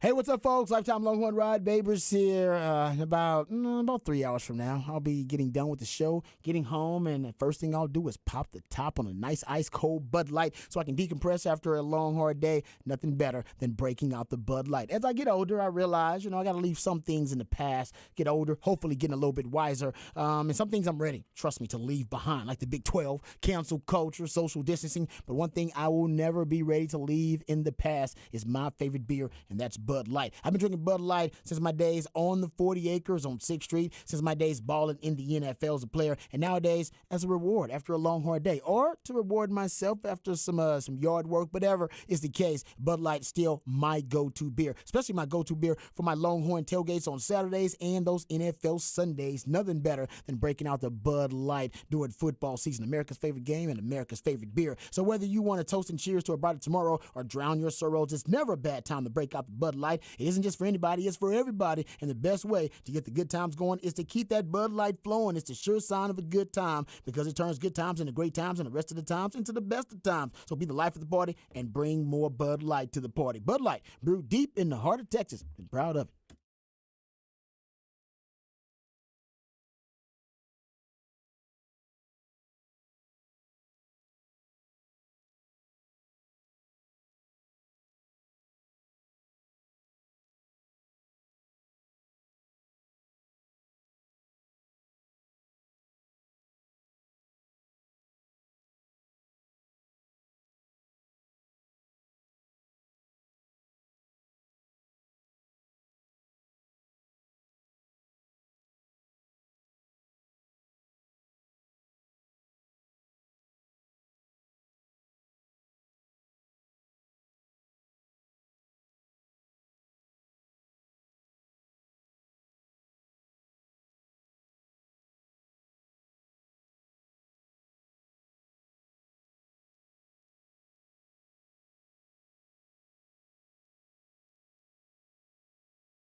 Welcome back to a Top of the Charts Tuesday edition of Ball Don't Lie. It's your boy Hardball Hard. You can follow me on Twitter at Hardball Hard. You can follow my man Rod Babers at Rod Babers. And, of course, you can follow the man behind the glass at It's Patrick Davis. We also love it when you're a part of the show, so hit us up on the Specs text line, 512-337-3776. And joining us on the Vaqueros Cafe and Cantina hotline is a man that you can hear on our other station, 1260, as the Texas Rangers that's the home of the Texas Rangers. But this is the man that has got some news for us today, and it's not all good news, but he's going to give us some other news about his home team, the Texas Rangers. My man, Jared Sandler. Jared, how you doing, buddy? Hey, fellas, doing well. Hope you guys are doing well as well. Yeah, it's What's coming on, brother? tough day in Arlington right now. Well, let's get into it. It's June 6th. The Texas Rangers are 39-20. They are in first place on June 6th. And I know that makes you very, very excited, but you got some unfortunate news today when it has to do with Jacob deGrom. Yeah, it was, I don't know. It's bittersweet, bitter in that he's, going to have surgery and be out for the next year and maybe some change. And, that obviously, first and foremost, is probably a tough pill for him to swallow. And he showed a lot of emotion when he addressed the media about the need for surgery. And I guess sweet maybe isn't the right word, but it does give him some clarity, gives the team some clarity. I think he's been pitching under this cloud of mystery the last few years, feeling good for 2 months and then all of a sudden not feeling good. And then 2 months later feeling good and then not feeling good. And, hopefully this will give him a clear path to return. And, he's been through this before. He got a new ligament 13 years ago, and he's going to come back with a new ligament in 13 to 14 months. And I think that, while that period of time is not going to be easy for him, it's not like you just snap your fingers and you're back. It's a lot of hard work to come back from a surgery like this. But, again, he's had a roadmap to doing that before, and once he is back, he'll have a fresh ligament, and hopefully he'll go back to being a Cy Young caliber pitcher. Yeah, 5-year, $185 million contract that was just recently signed is now, you talked about the surgery and him going through it before, and I'm glad that he does have some clarity. But, as a competitor and somebody that loves to be on the baseball field, I know this is kind of one of those gut-wrenching situations for him because of what you said. I mean, he's been going through this and had a flare up here and there, and they've been calling it inflammation. Yesterday, we were kind of thinking of the same thing when they went from the 15-day to the 60-day injury list. We were kind of expecting something bad to happen, not bad to happen to him, but bad news to come out of that. But what is next for the Texas Rangers? Who's going to be the guy that is going to have to step up in his role? We know Nathan Eovaldi is having what I said he should be in the Cy Young conversation because of the way he's going about his business. But who else is going to be able to step up in this situation? Well, they've been pitching without him now for a month and a half. And so I don't know that the news today changes the feelings or expectations of anyone. The guys responded really well when he went on the IL in late April. And, I think everyone was obviously hopeful he'd be back, whether it was, at this point or sometime in the near future. But, I don't know that the news today necessarily impacts any of these guys individually. If anything, Dane Dunning, who's going to start tonight, probably has more clarity on his role. It's not like he's on the verge now of going back to the bullpen. But I would say that, from a team standpoint, the timing of this, well, you never want to hear this news. Let's say you heard it on August 5th. Well, that would be a lot tougher than hearing it today because it's still well before the trade deadline. And if they decide that, they feel like they need to go out and get another starting pitcher, they got plenty of time to do so. I mean, we see this happen in sports, quite a bit where a team loses a significant contributor and, it's really tough and it stinks, and you start asking the questions, well, how are they going to be able to replace this guy and this and that? And then next thing you know, that team makes a trade to, find someone to maybe not fill that guy's shoes, but contribute in whatever areas they're lacking with that, particular injury. So the Rangers are in a unique position where they can go out, and if they feel like they need to add another starting pitcher, they can do so. And it's not like, they won't have a place for that guy next year. Andrew Heaney's got an option. And so, he might not be back. That's to be determined. Martin Perez is a free agent. So the Rangers definitely have a need for starting pitching beyond this year. And if they feel like they can fill it at the deadline with someone who can help them this year and beyond, then, this gives them more of a path to do that. So, I think that's really the big question is what's going to transpire between now and, the middle to end of July to inform the Rangers of how they want to proceed at that point. Yeah, Jared, honestly, this is probably the first bad news that the Rangers have gotten to start to this season. It's been ideal for them, and one of the best storylines has been Marcus Semien. It's been a great storyline for him with the hit streak going. Talk about what he's done so far and his storyline this season with the Rangers. Great question, Rod. Hey, Rod, what can you just remind me of the standings? I just always have internet problems whenever I speak to you guys. I believe the Astros are 3.5 back. Is it still 3.5? 3.5. Okay, yeah, 3.5. Yeah, 3.5. Yeah. I just sorry. Internet just, gosh, I don't know why my Wi-Fi just goes out whenever I speak to you guys. No, Rod, that's a great question. The Rangers are better than the Astros. I appreciate you asking. No, Marcus has been outstanding. Last year was such a unique year for a lot of guys, but Marcus especially. He signs this big contract. There's pressure and expectations that come with that.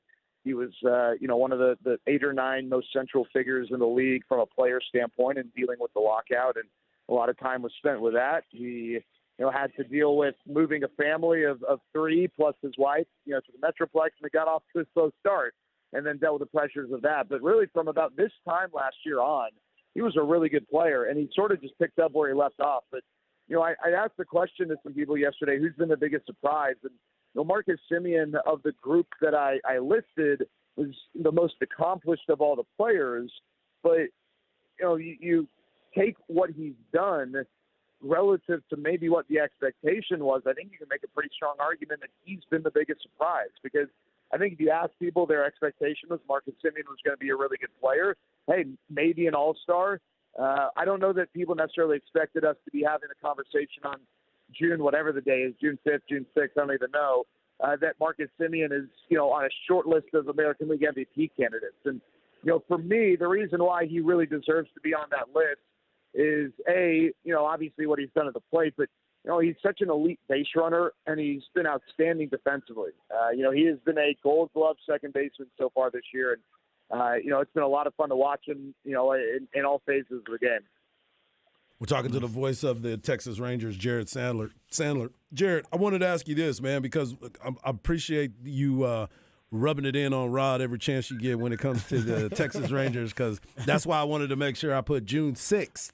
The Texas Rangers are in first place. But I also wanted to talk a little bit about what this team has done. They're leading the league in runs scored. They're plus 153 in runs scored. You got Marcus Semien with 55 runs scored, Adolis Garcia 47, Josh Young 42, and Nathan Lowe, who got the game-winning hit last night, with 43. I thought in the beginning of the season, and you and I talked about it when we were at spring training, I thought this was going to be a team that was going to put up a lot of runs, but I didn't know it was going to be at this level. And someone asked me what I thought the biggest surprise was, and it's not necessarily this team being able to do what they're doing.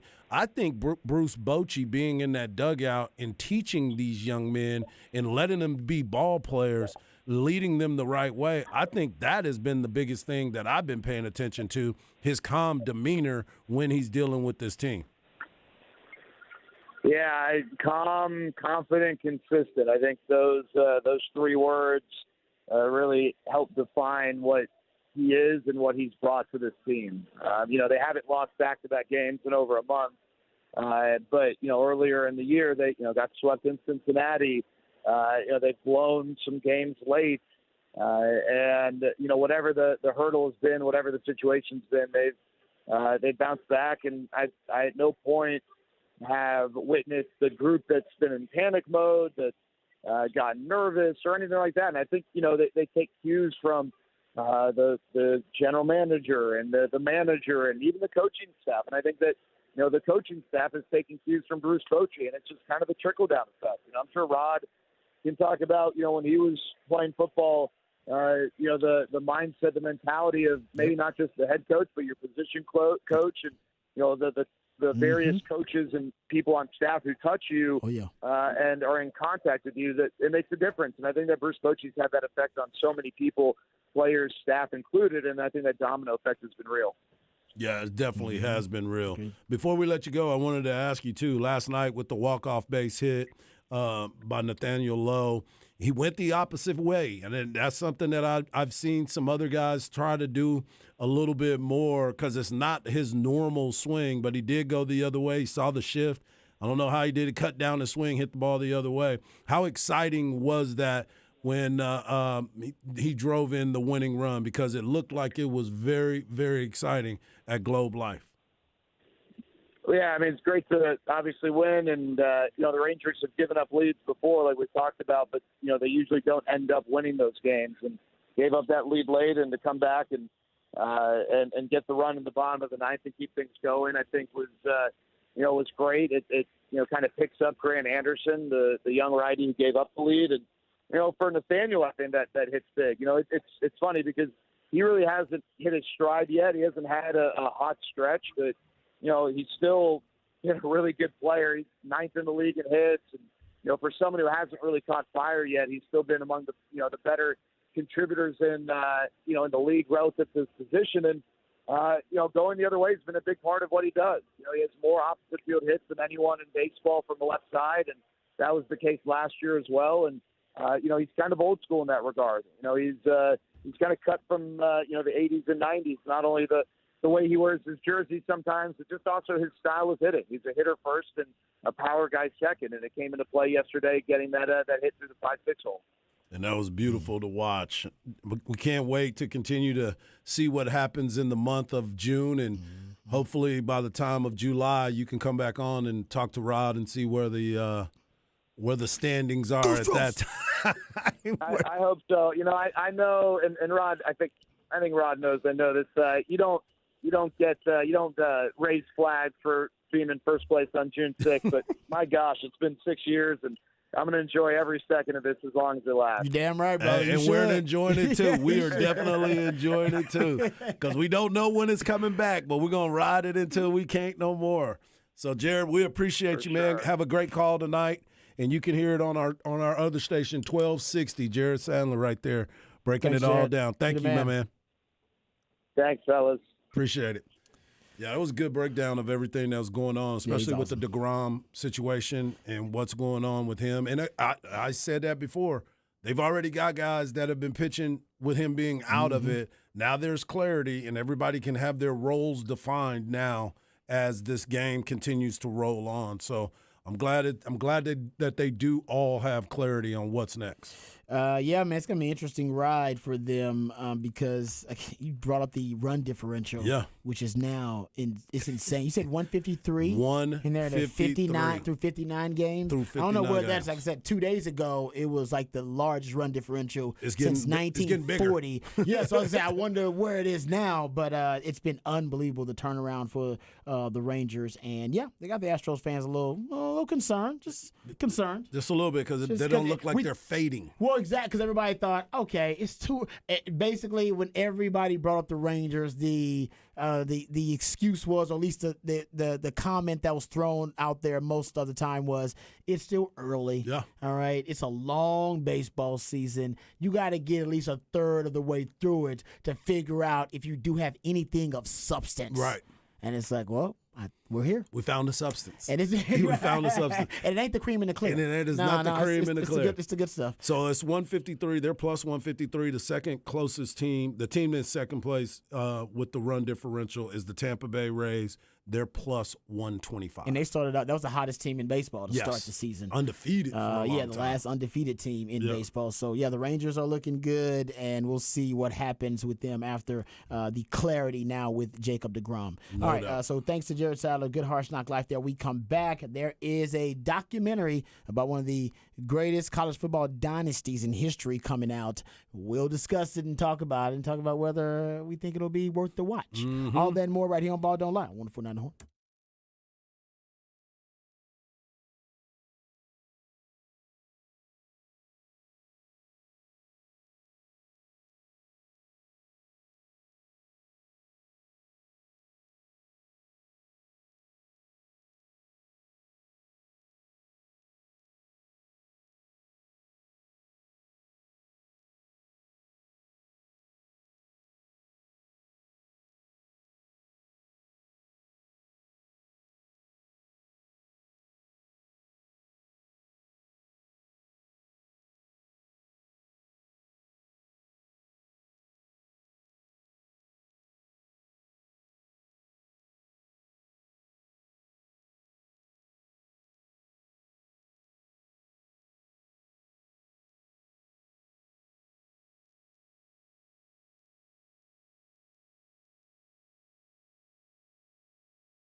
All right, welcome back to Ball Don't Lie right here on 104.9 The Horn.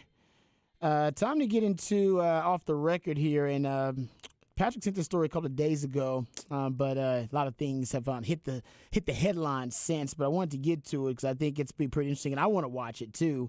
So reportedly, there's going to be a documentary made about the Florida Gators during the Urban Meyer years and their dynastic run during those Urban Meyer years. There a documentary about the 06 to 09 Urban Meyer Florida teams is going to be featured on Netflix. They're going to call it Swamp Kings. And, of course, we remember all of the very dynamic personalities from that team, most notably Tim Tebow, Aaron Hernandez, also a part of those teams, and, yes, Urban Meyer, of course, too. So you guys going to watch the Swamp Kings documentary on Netflix? 100%. Yeah, me too. Yeah, 100%. Yeah, I'm really curious how deep they go. I think they're going to go. Like you said, you got to talk about the Dark Passenger. If you're going to do a biopic No. If you're doing documentary, that, you can't just be like, man, wasn't Tim Tebow great? You have to be like, oh no, like 50% of this team was awful. that's the whole. I think that's the beauty of the documentary is that you had arguably the holiest college football player of all time sharing the locker room and throwing to a murderer, a serial killer. Some people would call. Like he killed multiple people. Yep. That you would definitely talk. I mean, that I think is the pitch. It's like they shared a locker room. They went out together at times. They shared meals. Yes. A killer and a man who is led by his faith. Probably inspired by his faith more so than most of the greats in college football history. He wore it on his sleeve, literally. He would put no doubt. He'd put these scriptures on his sleeve and on his eye black and all that kind of stuff. Yeah. They did have 31 arrests during Urban Meyer's tenure. That is the part that I think Patrick is driving 31 right arrests. there is like we have to see all of the dirt. 41 players on the title team were ultimately arrested at one point during their career. Yeah. But 31 arrested during the Urban Meyer's time there. Mm-hmm. So, yeah. They got a lot to cover. It is. How long is this documentary I going to mean, be? we're gonna be there for a while. For a while. It's a 10-part docuseries. I mean, Aaron Hernandez got one episode on his own. Well, Aaron Tim Hernandez Tebow's got got- his own documentary. Yeah, exactly. And Tim Tebow deserves his own documentary, too. So that's Yeah. one episode each for them two. I mean, there was a Florida player that just got convicted of murdering his girlfriend today, Yeah, that was Tony What? Joyner. yeah. Wow. That he just got sentenced to life today. I didn't even know that was I didn't even know that So, was and a I think thing. he was around that time too. So I don't know if he was on that team or he was right before that team, or Wow. but he was around that time too. So I'm saying this is a Urban Meyer special, and then Tim Tebow. They might have to go 10 episodes on this thing. I Maybe don't know. longer. I don't know how you gonna cover all this, man. That is, yeah, because Tim Tebow in itself was a bit of a phenomenon. There is a belief, you guys, okay, how about this? There's a belief, because I remember having this discussion when NIL first came out, that in the history of college football, what all-time great athlete would have benefited more from NIL during their tenure? And the belief is that Tim Tebow would have cashed in more and would have generated more NIL revenue than any player before him in the NIL world. Mm-hmm. And I tend to agree. No doubt about it. Right? Don't we? No doubt Right? about Can we it. think of somebody who would have been, would have made more money, generated No. more? I don't think so. No, I know a lot of people are going to go out there and You bring got up Peyton Manning and yeah. the Mannings maybe, but No. the Mannings were still, in college, weren't a bigger deal than Tim Tebow, in my No, opinion. they were not. They were not. Yeah. Tim Tebow was. I remember watching Tim Tebow's games in high school on ESPN because they were in love with this young man Yeah. and what he was going to bring. And I guess it was because of what his faith was. You know, he was led by his faith. he was a celebrity. He was. even in high school. So yeah, I've always been a big Tim Tebow fan because I always said I thought he was legitimate. I thought he was authentic. And I know it's hard to find the real deal, but I do think he was led by his faith. Now I know we got the Joel Osteens out there, so we're like, Yeah, okay, yeah. Rod B, yeah, whatever. But I always said if he wasn't a virgin and he was out there getting it in, and he wasn't a virgin until he got married, TMZ would have found it. Yeah. They would have, because he was that big of a story. It was like, no, we can't wait. Yes. Because what do we want to see? You're Ultimately, looking for the dirt on yes, Tim Tebow. you're looking for You're the looking dirt. for For a it. while, people started like, I want to find the dirt. We got to find the dirt. We found the dirt. Yep. And then that'll be one of the biggest stories because Tim Tebow is flawed like everybody else. They never found the dirt. No. TMZ, No. that's all The they Lord, do. the Lord wouldn't let The him. Lord would. The Lord would not let him find it. I know they were looking. there's also You the thing know with they Tim were Tebow looking. is that he's looked the same for the past 25 years. He does age well. The man I mean, no, is but he looked like a grown man in college, right? But he still has aged really and, well. no, because and he's now he older. still looks like he looks like the Yeah. same grown man. I agree with that. Yeah, it was. I remember seeing the interview with him when he was interviewing Stetson Bennett before the national championship too. Yeah. And you just watched, and it was like, wait, they played the same position? Yeah. Stetson Bennett just skinny little guy, and Tim Tebow looks like he was WWE champion. Yeah. And I always wondered where Tim Tebow would go in his post-football career because I do think he could have gone to. I think politics he could have gone into it if he wanted to. I don't think he likes it because it's just too dirty. Yeah. I think he could have been a televangelist if he wanted to. He could go He could Joe still do Osteen that. route and be a preacher. And people would watch Tim Tebow. They would. Tim Tebow has. Listen, do you remember these stories about him like helping pray over people to save them in public? Bro, he gave a He kid a was once- circumcision. He flew He overseas. was once. No, he's a Moyle. Yeah, yeah. Like he literally, he's like certified when Yeah. he goes on his missions. Yes. he does circumcise people. Yeah. But when he was with the Scottsdale Scorpions, a kid had a seizure. Brandon Berry had a seizure while Tim Tebow was there. Tim Tebow reportedly, I'm just telling y'all what the story says, put hands on him and prayed over him while the paramedics arrived, and the young man began to calm himself and breathe again. The story says. I'm not making this up. You can go Google it. There was another incident on a plane. That was when he was playing in the Arizona Fall League. Yeah. Yeah. Scottsdale Scorpions, yeah. And he was on a plane from Atlanta, Georgia to Phoenix one time, and a passenger on his Delta flight began having a heart, like palpitation, like heart issues. Like they were going to have a heart attack. And according to a passenger, Richard Gotti, who shared his story, he said Tim Tebow left his first class seat to go back to the cheap seats, right, where the medical emergency was happening, and then asked the entire flight crew and the entire flight, everybody on board, to pray over the passenger. Everybody on the plane. You know how ridiculous people act on planes these days? Trust me. They got no home training. None. People acting a damn fool.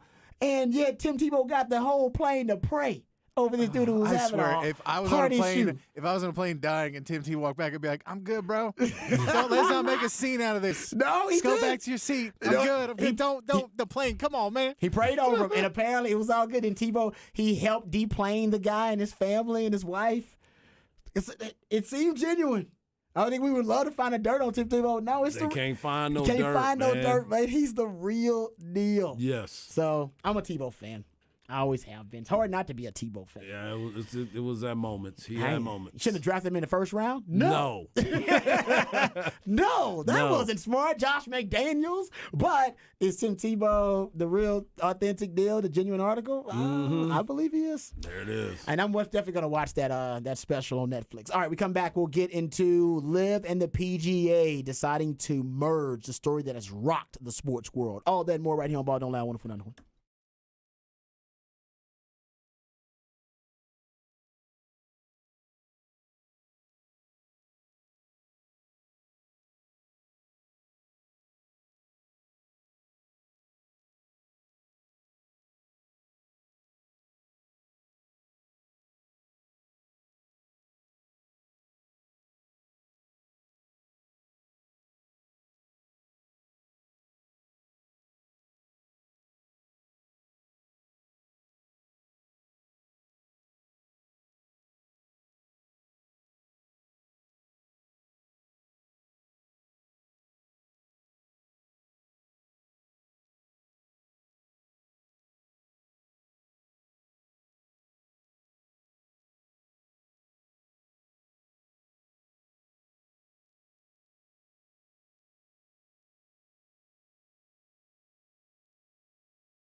All right, welcome back to Ball Don't Lie right here on 104.9 The Horn.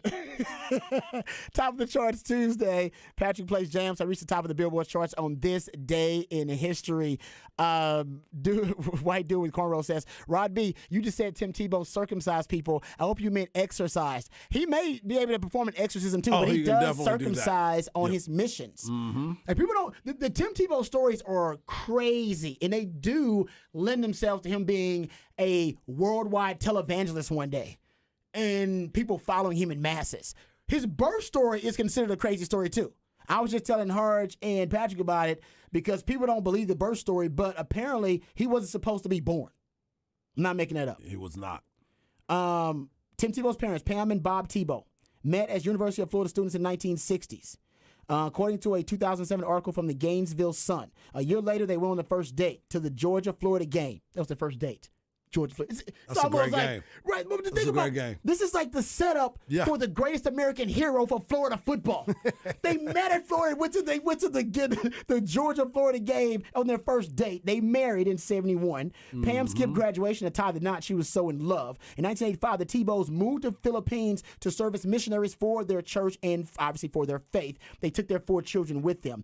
Pam Tebow became ill with amoebic dysentery, which is usually transmitted from contaminated drinking water in third world countries. She fell into a temporary coma as a result. They gave her strong drugs to combat the infection. Those drugs resulted in severe placental abruption, in which the placenta detaches from the uterine wall. That condition can deprive the fetus of oxygen and other necessary elements for it to grow and be healthy. When it was discovered she was pregnant, doctors stopped the drugs immediately, but said that the high doses of medicine had already damaged the fetus almost beyond repair. The account is also in his biography, Through My Eyes, the Tim Tebow biography. But anyway, they believe that the baby would not survive, but also that they recommended her getting an abortion because her life and the baby's life would be at risk. They said the baby is already damaged beyond repair, but you also could be in a dangerous situation, could be life-risking for you. They thought that she should go through with the procedure. She refused because of her faith. She prayed, and her husband have a healthy son, and that son is Tim Tebow. Timothy. Tebow. That's part of the scripture. They say that's all how it all went down. So in addition to him praying over passengers on planes who have had heart attacks and bringing them, some good mojo and some of his faith. He also has done the same for a kid who had a seizure at a baseball game. He's got a lot of these kind of stories if you just keep digging deep. They just throw it out there. So I don't know what Tim Tebow is going to try to do, but we still don't. He's deciding that he's just a broadcaster. Man, might be something bigger in the cards. We might be Tebow, missing man. it. He might be doing something else. Just throwing it out there. We got into the Tim Tebow conversation because there will be a Netflix documentary called, I think it's called Swamp Kings. Yeah. And it will be about the 06 to 09 run for the Florida Gators, where Urban Meyer and the Florida Gators with Tim Tebow and Aaron Hernandez had one of the greatest runs we've seen in college football history. Anyway, that's how we got on that conversation. All right, getting to the big topic of conversation today, there has been a story that is rocking the sports world, and it is the merger between LIV and the PGA. It is going to happen, and it broke earlier today, and yes, it is something that no one expected, especially coming down the pike this quickly. So for those who don't know, the PGA Tour, DP World Tour, and the Public Investment Fund, PIF, which essentially is the Saudi royal family, and they fund the LIV golf tournament. They announced a landmark agreement to unify the game of golf on a global basis. The parties have signed an agreement that combines the PIF's golf-related commercial businesses and rights, including LIV, with the commercial businesses and rights of the PGA Tour and the DP World Tour into a new collectively owned for-profit entity to ensure that all stakeholders benefit from a model that delivers maximum excitement and competition among the game's best players. Also, the PGA Tour Incorporated will remain in place as a 501c6 tax-exempt organization. and retain administrative oversight. So they're still going to keep their tax exempt status, which is a big part of it. But I went back and got my notes from like a year or so ago when we were initially discussing this, really the Live Tour and their aggressive model to try their best to infiltrate mainstream golf, because that's what they wanted to do. And I remember taking a quote from Seth Wall of the PGA of America. He's the CEO of the PGA of America. And he said that, quote, "I came from a world of disruption. I think it's inevitable. I actually think it's healthy. You either disrupt or you get disrupted. That's what this is." And he and other minds who were in the know at the time essentially said, and you know what, I'll give some props to President Trump because he was also one of these minds in the know. Remember, he had several live events. Not several. I think he had maybe one or two events at his golf club. Yeah. And he said last year, it's like July 18th of last year, he said via his social media, all of those golfers that remain loyal to the very disloyal PGA and all of its different forms will pay a big price when the inevitable merger, he put in all caps, with Live comes, and you get nothing but a big thank you from PGA officials who are making millions of dollars a year. If you don't take the money now, you will get nothing after the merger takes place, and only say how smart the original signees were. Good luck to all, and congratulations to really talented Cam Smith on this incredible win. Well, right now, a lot of people saying Phil Mickelson and Brooks Koepka and a lot of those other guys that they were pretty smart to take the money, because right now that looks like that was the right decision, Harge. Jack Nicklaus was offered $100 million. Tiger was offered damn near $1 billion, I think something like that. Yeah, he was a ridiculous amount of money. And as the PGA sold their players, they sold the PGA players on loyalty, on patriotism. Now they are violating what the things that they were preaching and selling to the players. They are now turning their backs on that because they are now taking what they sold them as blood money at one point. That's what they kept saying. They kept saying that, and now it looks like they are indeed taking the blood money, if that's what you want to call it. I guess I always said it wasn't. Listen, if you want to call it blood money, we can have that deeper conversation, but we all should know that the golfers who were being held to that standard for taking the Saudi money from Live, they were being held to a different standard than we even hold our own government and we hold corporations in this country. Yep. All right. The U.S. defense contracts approved $139 billion in equipment to the Saudi government. Saudi Arabia is America's largest foreign military sales customer. Also, Saudi Kingdom is the 10th biggest foreign holder of U.S. debt. Saudi Kingdom is the biggest source of capital for U.S. startups, according to the Wall Street Journal. And some of our most beloved and most successful companies, Boeing, Lockheed Martin, General Dynamics, Raytheon, GM, Ford, Starbucks, AMC, Bechtel, Chevron, Google, you name it, all taking Saudi money. Yep. And I did not understand why we were holding people, just regular human beings, to a standard that we wouldn't even hold corporations or even our own country, our own government. Seemed unfair at the time, and I think now a lot of people are seeing the era of that type of kind of blanket, kind of that overall blanket judgment that, oh man, they took blood money, they're bad people. Well, it's a lot more nuanced than that. Yeah, and the conversation of what everybody was talking about prior to this was the fact that they were saying, they even had Monahan was talking about Monahan, whatever his last name is. You're right. Jay whatever Monahan. that dude Yeah, is. whatever He that won't guy. be there That long. guy that's about to be fired. That guy that's about to be looking for good work if he can find it. That dude. Yeah. He was the one that was also, he brought up 9/11 in a conversation early in the conversation about, oh, you can't do this to your country and all this other stuff. Well, Tiger Woods turned down $800 million. Rory McIlroy turned down $500 million. Hideki Matsuyama, turned down $300 million. And Will Zalatoris turned down over $100 million. And they were the ones that were standing there pounding the table for this the PGA, and guys are breaking backroom deals without talking to the players and the ones that passed up the big money. That's the other part of this. They were standing on it. And I know Patrick brought up the point, too, about endorsements and all that stuff. At that point, you're giving me $800 million. I'm going to be okay without the endorsements. I can endorse myself because I'll create some other companies with the $800 million. But you sit there and you want to stand on one thing, but you're bringing me something else, and you're making deals without even consulting with the people that have been standing on the front line for you.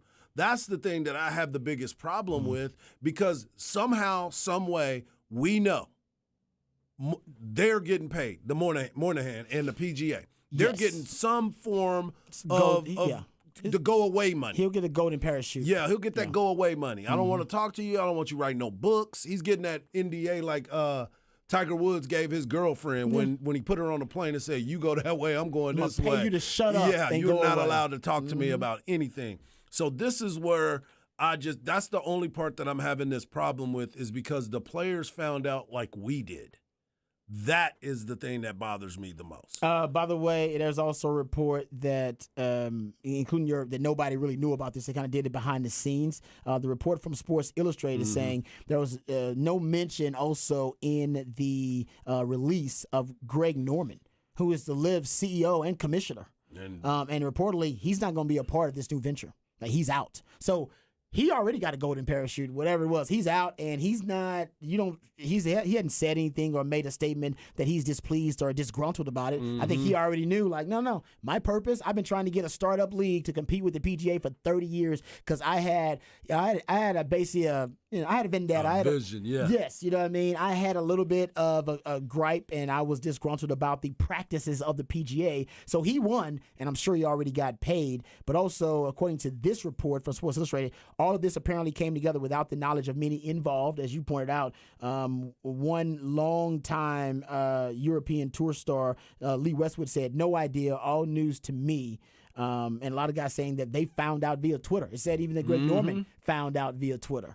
And he found out he wasn't going to be part of it and you via won't Twitter. be a part of it. So I do think, and to that, you talked about Jay Monahan. Let's get into him a little bit, because I do think he was the weak link. I will throw in the Greg Norman. He did tweet out today. Oh, he just tweeted out? He tweeted out 35 minutes ago, "A great day in global golf for players and fans alike. The journey continues." So that 35 minutes ago? Okay. So that's 35 minutes ago. So he is either still involved or he got enough money that he is happy about it. Yeah, so I he's think going it's to the latter. He's going to be clapping for everybody. I think it's the latter. I think because he wins. Everybody who's a golf fan knows that Greg Norman has been trying his damnedest to basically come up with or pitch a startup league that can compete with the PGA for the last 30 years. Yep. And LIV was his best chance, and he succeeded because they have forced the merger. The first forced merger of a major American sports league since the AFL and the NFL. I mean, so it is a huge story. And there's even, in the Sports Illustrated story, there's a quote that, in the past, players such as Tiger Woods and Rory McIlroy suggested no talks of merging with the LIV Golf organization could take place unless Norman was no longer involved with LIV Golf. Mm-hmm. So you're talking about big time, golfers who have a lot of pull. They didn't want him a part of it anyway. So I think he's out. But I do think Jay Monahan, to the reference that you just brought up, Hards, the sound, the audio of him using the 9/11 families and the 9/11 Foundation. We have that audio. Now, this was last year. Yes. It was at a golf event, at a PGA event, and the question is actually in the audio. So here is Jay Monahan last year, and this is the audio that's coming back to haunt him a little bit right now. I want to ask about this. There was a story that was first reported in the New York Post yesterday by Brian Wacker about a 9/11 coalition of families and survivors of the 2001 terrorist attacks. 9/11 Families United sent a letter to the representatives of Phil, Dustin, Bryson, Reed, and others, quote, expressing their outrage towards the golfers for participating in the new league and accusing them of sports washing and betraying the United States, end quote. That's gotten a lot of steam over the last 24 hours. That story first reported again in the New York Post. How much did you talk to your players about the possible ramifications if they sign on with the new league? Well, I talked to players I've talked at a player meeting, and I've talked to a number of players individually for a long period of time. And I think you'd have to be living under a rock to not know that there are significant implications. And as it relates to the families of 9/11, I have 2 families that are close to me that lost loved ones. And so my heart goes out to them. And I would ask, any player that has left or any player that would ever consider leaving, have you ever had to apologize for being a member of the PGA Tour? Yeah, so that's the audio that's not aging well for Jay Monahan. Not this at time. all. And let's remember, this is from Jim Nantz asking the question on a broadcast paid for by the PGA, which the PGA basically is telling him to ask that question. Here's what we want you to read because we really want to drive it home. So we want you to read this so I can make my statement, but it'll sound like journalism. Ding, ding, ding, ding, ding. So that it was set up just the way they wanted it. Yeah. And at the time, it was a powerful piece of propaganda. Oh, yeah, everybody was in. Where it was like, yeah, you They know were what? like, man, look at us. Stand strong, Jay. And now, like I said, that's not aging very well for him. Yeah. I wonder if he's had to apologize today for being a part of the PGA Tour. I haven't heard yet. My guess is yes, a bunch of times. I think he found his way out. My theory is that they identified the live folks who are working behind the scenes here. They identified what was the weakest link for the PGA. And it wasn't necessarily the PGA and their practices, which, by the way, the live exposed. The PGA changed their tour practices. After They Live did. poached some of their golfers, right? They basically made it easier for golfers to make more money. They had more events for like the top 50 golfers, and they changed the revenue sharing model. They also basically put out where they could play fewer events to make more money.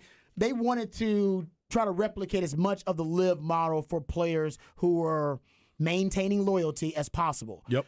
So they did that. Yeah, the PGA Tour reworked the schedule and payment structure to ensure that the players earn more than ever before, with designated events that featured $20 million purses put in place to ensure as much. Exactly. Which is why I believe that all this stuff happened, because people started digging into those books, and he was like, let's stop all this other stuff and go right to where we need to be. You know what I'm going to do? I'm just going to go ahead and partner up with these people, because we also have a lot of litigation. We got all these lawsuits that are going back and forth against each other that has definitely changed the views of this nonprofit organization, because once you start looking into where the money's going and who's getting what and why are these many people getting paid this when the players are the ones that are doing it, it causes a little stink. It does. Yeah. And to that point, because I'll get into this maybe in Raw's round today, because I actually did some research on if the PGA could kind of keep up with their current business model. And essentially the settlement here, or at least a merger, I should say, I think it's telling you their current business model was not going, it was not sustainable. It was not going to last for them in the changing landscape of international golf. So I think, and I'll get into, like I said, I'll get into it a little bit deeper in Raw's round today. I think that Jay Monahan was identified as the weak link. And much like we talked about this and played the audio of the Michael Scott Paper Company in The Office, right? When he forms his own paper company and he's going up against Dunder Mifflin and essentially tells the Dunder Mifflin representatives that, listen, I don't necessarily have to beat Dunder Mifflin, the big entity, right? I don't have to do that. I just have to beat out you. I always say in poker, you don't have to play the hand, play the man. I think Liv decided, we're done playing the hand. Yep. Let's play the man. Let's play Monahan. Love Because he's in danger. Right now, he's going to be fired regardless. He hasn't handled this Liv standoff very well. And now, as you pointed out, he's probably even in worse shape after the merger in terms of the public sentiment about him. Yeah. But if he helped negotiate this merger, which all signs are pointing to he did, he already built in his own parachute. So if he ends up being fired or resigning in the next year or so, that was all part of the deal, because he's going to go with a golden parachute, and then he can kind of step away from the controversy and keep not his job, but have security. He's gonna keep his job, but he'll have security because the Saudis who have put $2 billion into the Live Golf Association. They don't give a damn about Jay Monahan saying, "Hey man, can you guys give me like $20 million? I'll help y'all negotiate the merger." Or will you? Yeah, okay.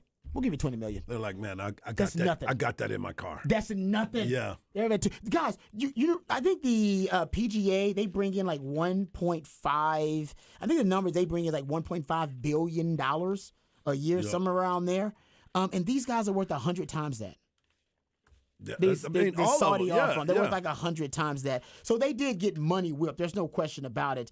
But what Jay Monahan should have done was he shouldn't have stood so vehemently in the stance of that's blood money and you are disloyal and unpatriotic for taking the money. Yeah. He should have tried to walk the line a little bit more. That is the other part of it. He should have walked the line and not tried to be – because when as well as I do, when you come out here and you're trying to be that person, it creates some bad juju, as they like to say, because you're sitting there and you're standing and you're pounding the table and you're bringing in emotional situations by that sound that we heard, and now a couple years later, you're the one that's finna walk out the back door with a bag of cash. No, months. Months. Well, yeah. Let's not give him too much credit. Months later. Months later. That's right. Not years. This is not years. Yeah, that's months. This was not a multi-year standout. Oh man, the PGA really tried. This was hey man, we tried it out and we want to change it, but then we realized we ought to take pay cuts if we wanted to pay the players more. So you know what? Screw it. We're not taking pay cuts. We'll sell out. Like we're just not going to take. Like we get it. You guys want us to be fair to players, and we can't do that financially for us. We can't keep screwing over players. So why don't we just screw it? We don't really have any morals. We wanted to make more money. Yes, exactly right. And they should have just admitted that from the get-go. We were like, all right, you want to make more money? We want to make money the American way, and they want to make money the bad way. So don't go to them. That's the reality of their money. Yeah, exactly. Yeah, their money's more tainted than the money we have. And it's like, no, it's all. And not, right now you're just proving you just want to take the money. And my thing was the PGA has bad lawyers. Because I have in my notes, this is from a year ago, that I have a lawyer here, John Laurel, who says the PGA Tour is in an untenable position. That's from Jonathan Pollard, who's a lawyer. He said they're in an untenable position. Another lawyer, John Laurel, says, I don't think the PGA Tour has a leg to stand on. These are lawyers that are publicly saying, dude, you're not going to win these antitrust lawsuits. You're going to lose. Just like the NCAA, you're going to lose. All right? The Supreme Court does not want to hear about your antitrust lawsuits and you trying to monopolize a sport. All right, and I do think they realized at one point, maybe they hired the right lawyers, who said, you have no chance to win this thing. You're basically trying to force a non-compete when you don't have one. The PGA Tour basically tried to force a non-compete, and I've been on the non-competes and they suck. But they can't hold players back from reasons of what they call confidence. This was their claim. This was the PGA's claim. They were holding players back from operating on other tours or competing on other tours because what they called, quote, confidential information or trade secrets, protectable customer relationships, or an extraordinary investment in employees' education or training, which, what? Yeah. What? Yeah. So essentially they were trying to force non-competes on all their players. Right. It don't work like that. It's like, nah, man, that ain't going to work like that. A really good lawyer can get you out of a non-compete. For sure. As we know. As we know. Okay, let's come back. I want to try to prove Hardy's theory. There may have been something going on behind the scenes with the PGA. We'll do that. And also blue chip ratio looking good for the Longhorn football team. All that and more right here on Ball Don't Lie. 104.9 Horn.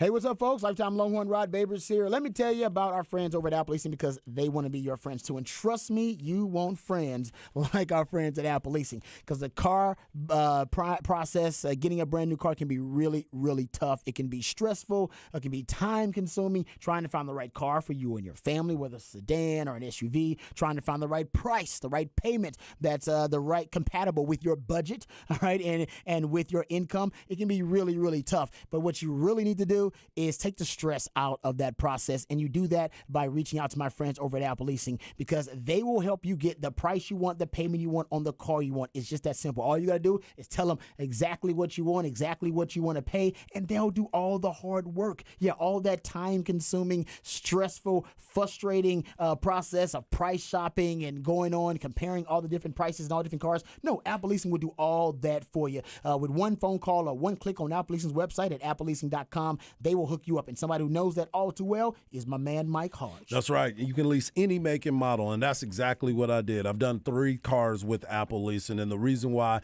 is because their customer service is first class. Not only is it first class, they will get you anything that you are looking for. I told y'all before, I walked in there and saw a Bentley on the showroom floor, and my mouth was watering because I wanted to drive it, but I knew better because I didn't have that kind of cash for me to be driving that type of car. But I can get anyone that you want, and that's exactly, if you want that type of car, they will look out for you and get that for you. They try to get it in the right price range for you as well. You want to be driving the beautiful new parts of the car, not the stuff where you got to go get it repaired. Apple Leasing takes care of that for you. Go to appleleasing.com or give them a call at 512-346-9977 and take a look around and see what you want and just let them know where you want to be, where your prices are. They will take care of that for you. Just go over there and go to appleleasing.com today. That is appleleasing.com.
All right, welcome back to Ball Don't Lie, right here on 104.9 The Horn. So, Hart just brought up that, one of the major reasons, or at least the incentive for the merger between LIV and the PGA could be the PGA just doesn't want people looking at their books. So, they don't want that to become something that comes out in trial. Like if it is in litigation, that they could essentially compel the PGA to show more of their books and that kind of stuff. I actually went deep diving into this last time. We were talking about this about a year ago. I went deep diving into the status of the PGA. Like, what is the status, the nonprofit status? What does it mean? And it all started like in 1974. So a golfer named, I think it's Dean Beman. He had a career plagued with injuries. He was a golfer. But he became the second PGA Tour commissioner in the history of the PGA Tour. He was only 36. He essentially shaped the entire future of the tour. He's the guy that converted it to a 501c6 nonprofit status. Golf was a minor sport in the U.S. It was less popular than bowling, actually, at one point. And it was barely on television, in part because it cost 5 times more to broadcast than a football or basketball game. And Beeman, who'd worked for insurance, knew the tour could pay way less in taxes if they got the 501c6 status.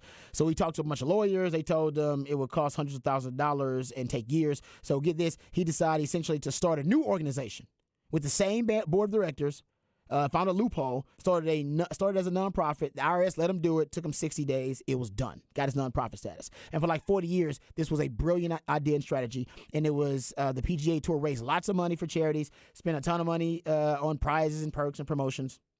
And there was actually several stories done at ESPN and New York Times about how they avoided a lot of taxes. Remember, tax avoidance, perfectly legal. Tax evasion, that'll get you sent to jail. All right. Facts. Yeah. So they don't, tax avoidance. They were really good at tax avoidance. And even in their report, it talked about how only 16% of their revenue raised went to actual charities. Remember, I told you they raised $1.5 billion in revenue. So this is how it relates to what's going on now and them getting money whipped by the Saudis and the LIV merger.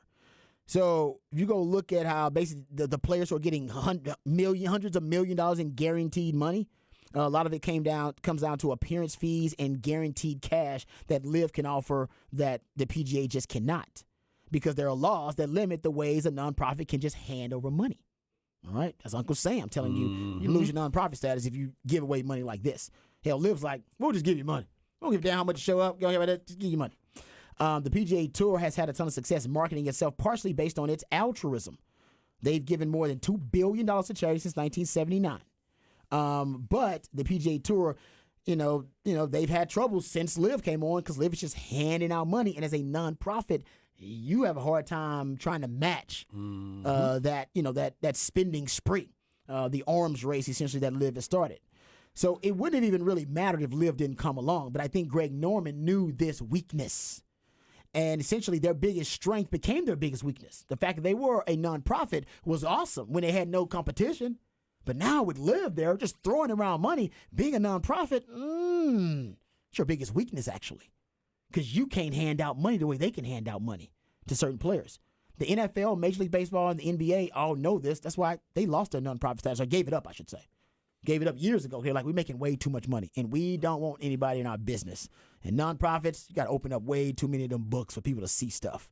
And so essentially for the PGA, the LIV money stream, or the financial windfall from LIV has forced basically forced the PGA into a corner, because they just can't keep up financially because of their nonprofit status.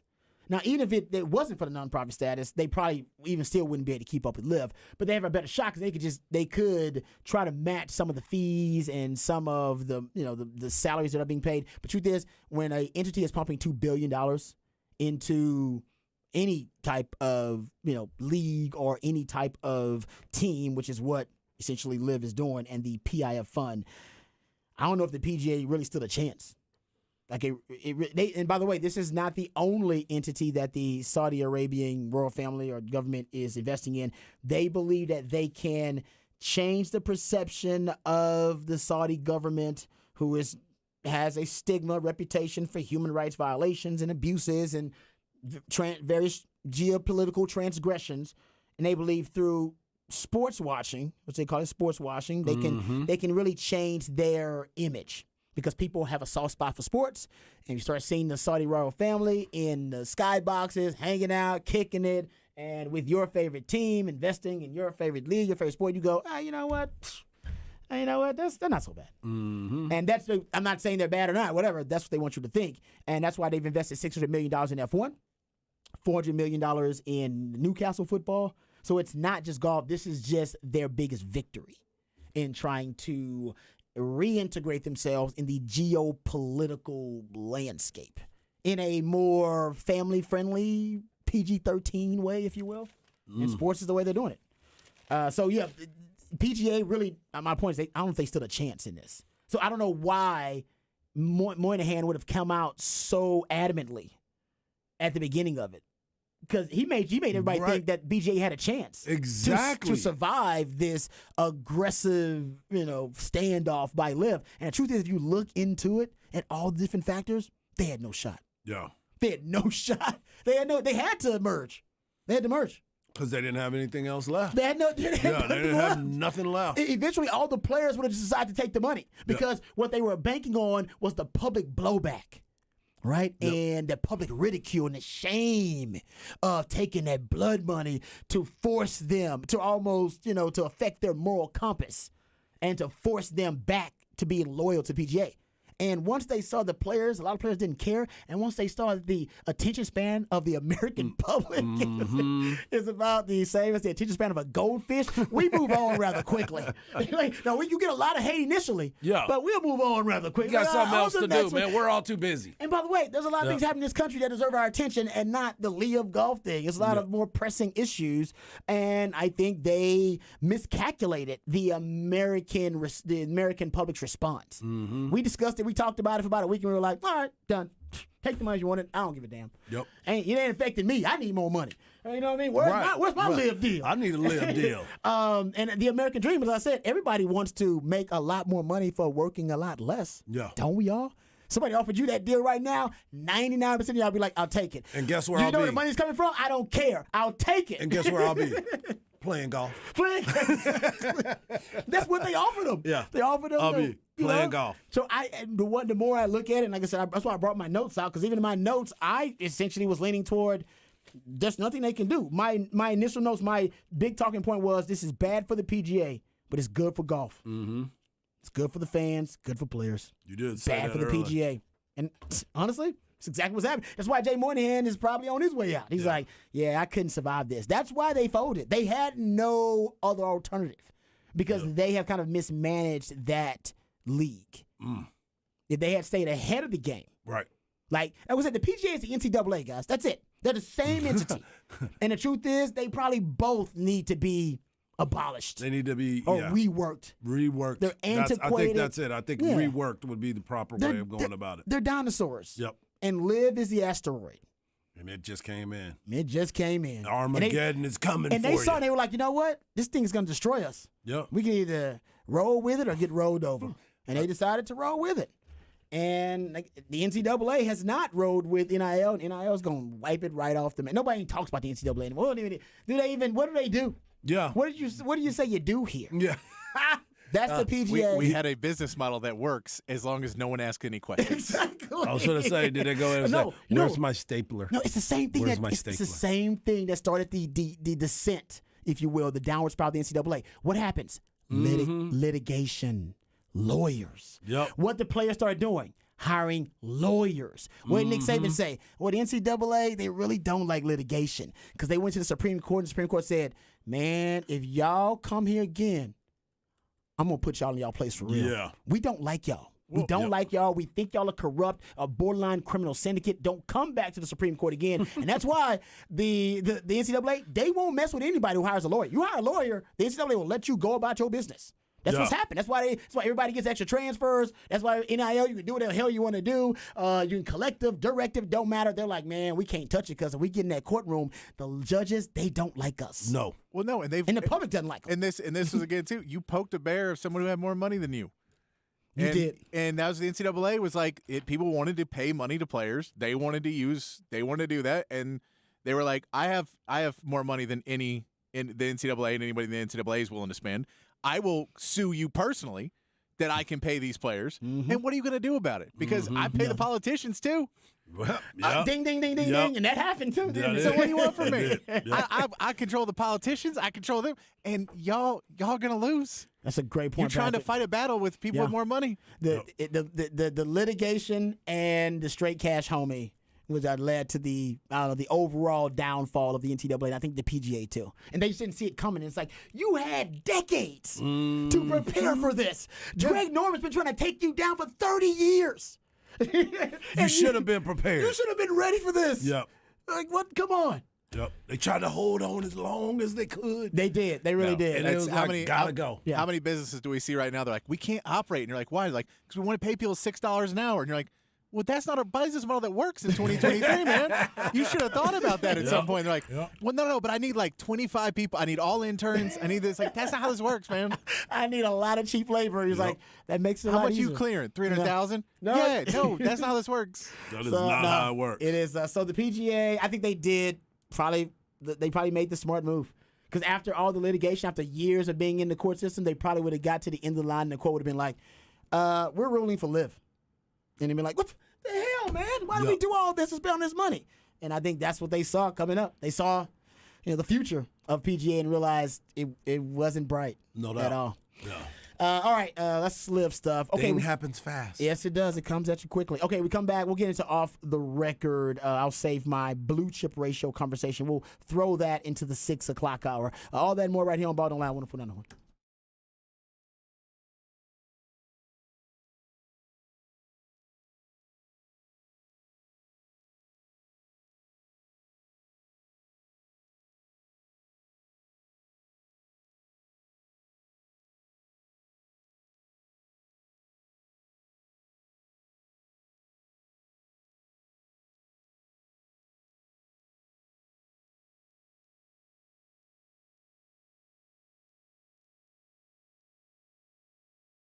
Hey, what's up, folks? Lifetime Longhorn Rod Babers here. Let me tell you about my favorite tequila, my go-to tequila. It's Hot Cat Tequila. You heard me bragging about it, talking about it, and by now, you guys know that the cat stands for cinnamon, agave, and tequila, and that's the recipe, too. Just as simple. It's just cinnamon, agave, nectar, and tequila. But that's why it's so light. That's why it's so smooth. It's a tequila lover's dream. And if you're not a fan of tequila, well, Hot Cat Tequila will turn you into a fan of tequila. It'll turn any event into a party. Every party feels like a celebration, so celebrate and turn up with Hot Cat Tequila. And once you try Hot Cat, you'll never, ever go back to that old cinnamon whiskey or that cheap tequila you ordered rounds of when you were just trying to get the party started. Turn up your party with Hot Cat Tequila. It's the perfect way to pregame for all the big games, concerts, festivals, or any night on the town with family and friends. It's also best served cold for a quick round of shots or to sip on the rocks. So visit Cat Tequila, that's cattequila.com, to find a store near you that sells Hot Cat Tequila or to find a bar near you that serves Hot Cat Tequila. Toast and turn up with Hot Cat Tequila.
All right, welcome back to Ball Don't Lie right here on 104.9 The Horn.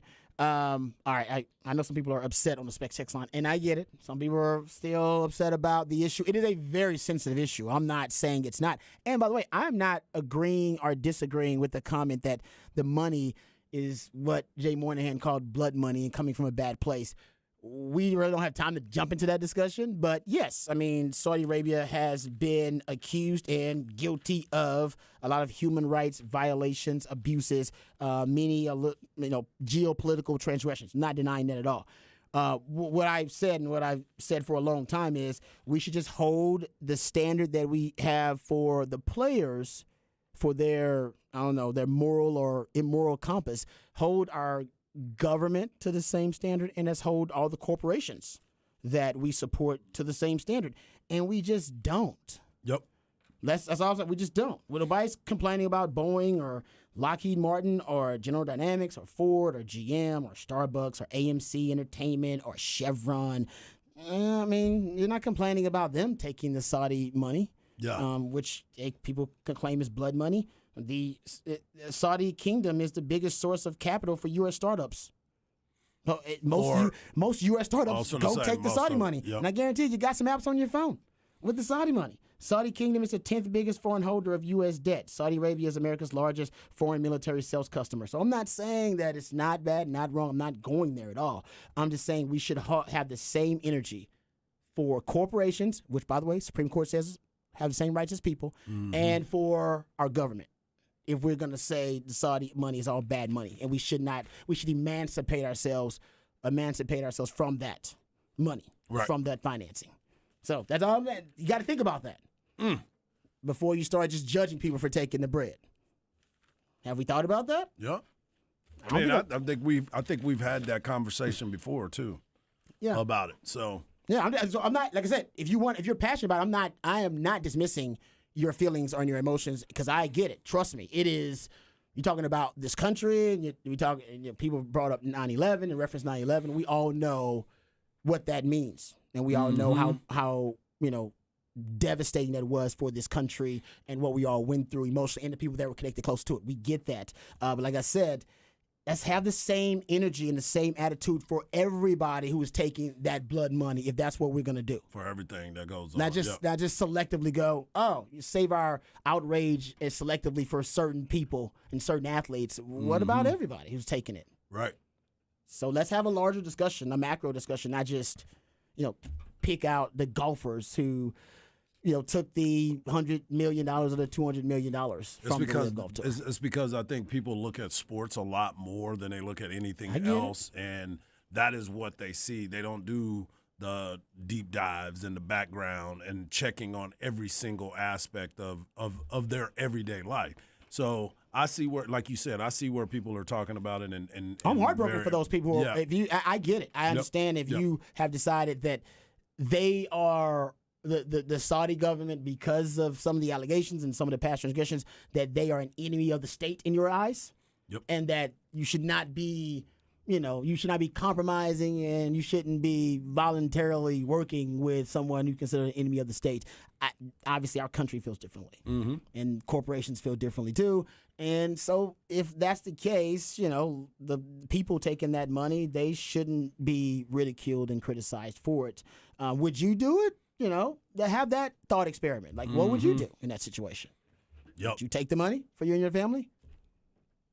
Most of y'all would. Y'all should have said, there's a lot going on. There's a lot going on. There's a lot going on, man. A lot of bills out there. I don't know how much. I probably would end up being, seduced by it. Right. It's hard not to be seduced by it. Oh, it's a lot of money. Yeah. It's a lot. Does it instantly make you a bad person? I don't think so. Yeah, I mean, I don't know if it makes you a bad person, but we all have to watch the corruptive influence of the straight cash homie. Yeah. I mean, like that's a lesson that we all have to learn about. I just found a statement from the PGA of America. We were pleased, relieved, and like others, surprised to learn this morning that the division within the men's elite professional game appeared to be on a pathway to a resolution. I don't know what that. I don't even know how that could be a resolution. It's a resolution, man. I mean, you didn't even talk to your players, so I don't know how that could be a resolution. While we look forward to learning further details in time, our actions will, as always, remain focused on delivering on our mission to serve PGA professionals and grow the game. During this time of the abrupt opportunity in golf, we look forward to collaborating with other golf industry leaders, and to continue to advance our sport with our members at the forefront of these efforts. Yeah, because it's the Texas said, "Show me the money." Yeah, I know it's an interesting conversation though, because I don't necessarily think there's a right or a wrong answer. So do they get to play in shorts now? That's my question. I bet they do. Do they just change every? The people I will bet be they'll losing their They'll be able to do whatever they want to do. Yeah. I mean, they're negotiating the terms of this new entity right now. Mm-hmm. So you're right. I mean, I don't know how it's going to look. I'm excited to find out what it's going to look like. Yeah. Like, this is going to be the future of golf. It is definitely going to be the future of golf. I wonder if they're going to be able to play the music. You know how they have that waste management party? When waste management is the only one in Phoenix, the Phoenix one. Yeah. That honestly, that's a golf. That is probably one of the only golf events that I want to go to. Right. Like, I want to go to that. Yeah. I don't even really want to go to the Masters. It's like, people too quiet. Yeah. They'll be shushing me. Prices is good. Prices is good. That's Prices true. is good. Prices is good. Yeah. But yeah, so I can't wait to hear what Tiger has to say about it. That's what I'm waiting on. Guys who have been openly vehemently against LIV. I want to see what they have to say about it too. So interesting conversation developing right now in the golf world. Okay, we come back. We got to talk NBA, gentlemen. Kyrie Irving recruiting LeBron James to Dallas. That is a great story. And the blue chip ratio, one of my favorite stats from college football. We'll explain it, break it down, talk about what it means for the Longhorn football team this year, right here on Ball Don't Lie, 104.9 The Horn.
All right, welcome back to Ball Don't Lie right here on 104.9 The Horn.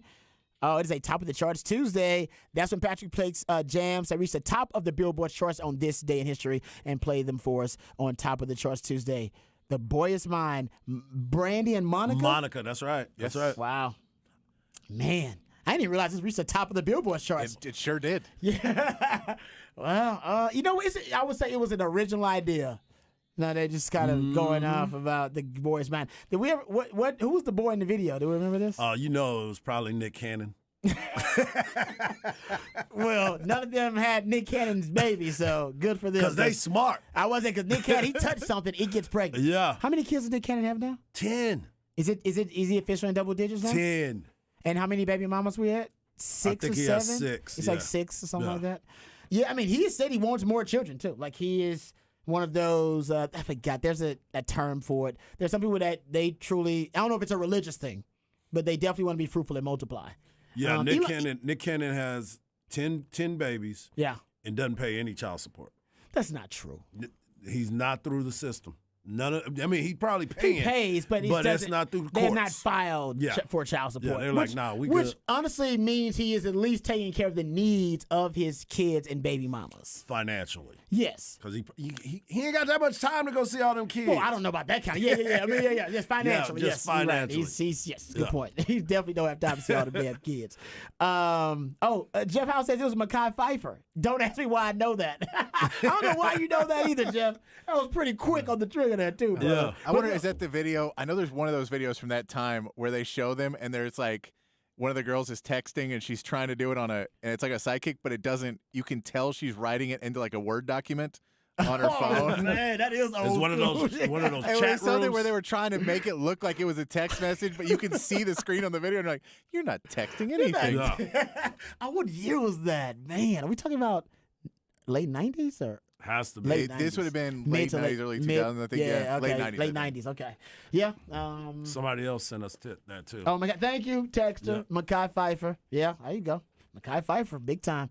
What's the last thing Mekhi Phifer was in? Like, last movie Mekhi Phifer was in. 8 Mile. Mekhi Phifer's in 8 Mile? Yeah. He played Proof.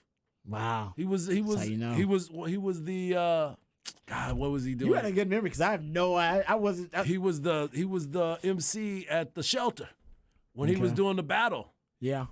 Because Okay. they was always talking trash to him and he wasn't doing nothing. Yeah. All right, it's good memory there. Yeah. Good pull. I was expecting to catch you off your feet there with that one, but no, I could not. All right, let's get to this NBA news here, gentlemen. We'll get to the blue chip report from Bud Elliott. He does his annual blue chip ratio, which is the percentage of blue chips on every roster. Love this. So gives us an excuse to talk some college football.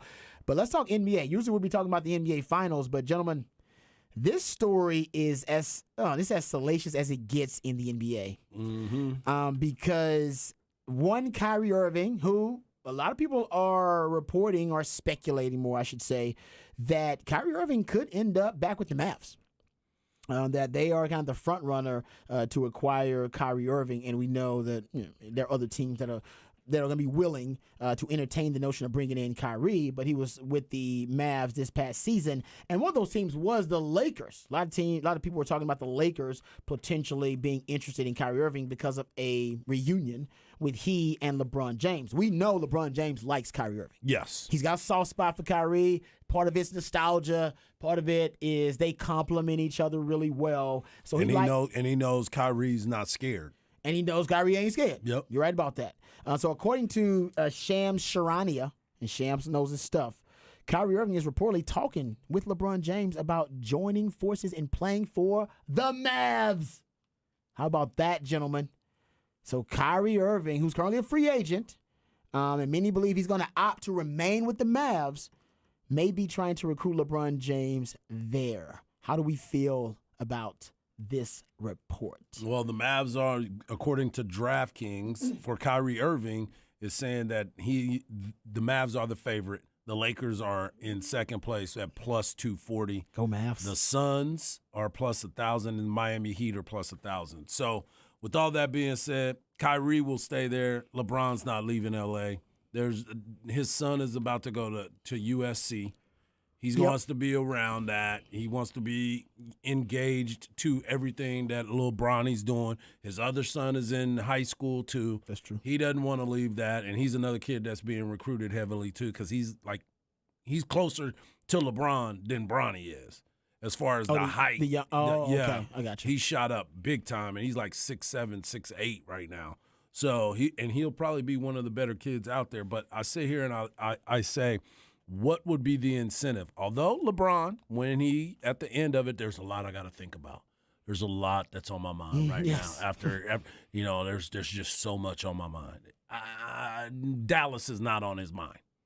I would not see Dallas being on his mind. Dallas is not on his mind right now. I will say that, but we do know a few things about LeBron James, and his plans for the twilight of his career, which he probably is already in because he's already talking about retirement. He wants to play with Bronny. He wants to play with his son. He wants to be the first superstar to play with. I think the first NBA player to play with his son. Any NBA players played with his son? That hasn't happened. It's not even possible. So. How is it? How would it be possible? Everyone has 20-year careers. Yeah, exactly. So you basically have that a kid at like 16 and then play 16 years in the NBA, and then they make it. And then hope they make it, by the way. And then also that's like, no, they didn't have to play 18 years. Yeah, Even if right. you had a kid, no matter what it is, you have to have a kid. There's no way it's happening. There's no way. So we know he wants to play with Bronny, and also we know that LeBron James, he believes Luka is like the best player in the league. He has stated he actually did it in 2022 via Twitter. He had like a Q&A via Twitter. And they asked, who's your favorite player under 25? And he said, Luka. He's my favorite player. Yeah. I mean, my guess of why this story came out was there was some talk between it, and Mark Cuban went to Kyrie and was like, go tell them you're asking him, because we can't deal with tampering charges. Right. Because they're already mad at us for tanking. Players can't tamper. And the player, you can do that all day long. Yeah. And you're talking to him, but if they think we talk to him, we have problems. But they don't have anything to give the Lakers, so they can't get him. Like, it's a moot point because they don't have anything to offer anymore. They have no assets. But they have Kyrie Irving and Luka Doncic, and then maybe you like Jaden Hardy, maybe you like Maxi Kleber, maybe you like Tim Hardaway, but none of those guys are worth. Like, that's to get another solid role player, not to get the all-time leading scorer. Right. And so they just don't have the assets. They don't have the draft picks. They gave a bunch of draft picks to get Kyrie, so you just don't really have the draft capital to give up to get a LeBron. You don't have anything to give up to get him. And that's most of these teams that they're talking about LeBron going through. They don't have anything. Like, the only team that remotely works is they have stuff, but they don't, not stuff that people really want, would be Golden State. Because Golden State at least has a lot of pieces, and they have draft picks, players, and they have things. So you go, okay, maybe we could work something out and go there. But for Dallas, it's like you can make the salaries work, but you have to throw in Davis Bertans, and that's just that you can't throw in a salary filler when you're trying to get LeBron James. Right. No, you're going to some serious draft capital and players. And LeBron James and Luka Doncic wouldn't play well together. They don't play because you know what Luka needs? 3-point shooters. He needs shooters. Defenders and 3-point shooters. That's all he needs. Because he is going to drive, he is going to create, and then he's going to pass out. You found your secondary scorer in Kyrie, so you've got that covered. So all you need shooters is defenders and 3-point shooters. That's it. You need 3 and D. Yeah, which you traded to get Kyrie. Yeah, but at least obviously you can focus on that. But you're right. Yeah.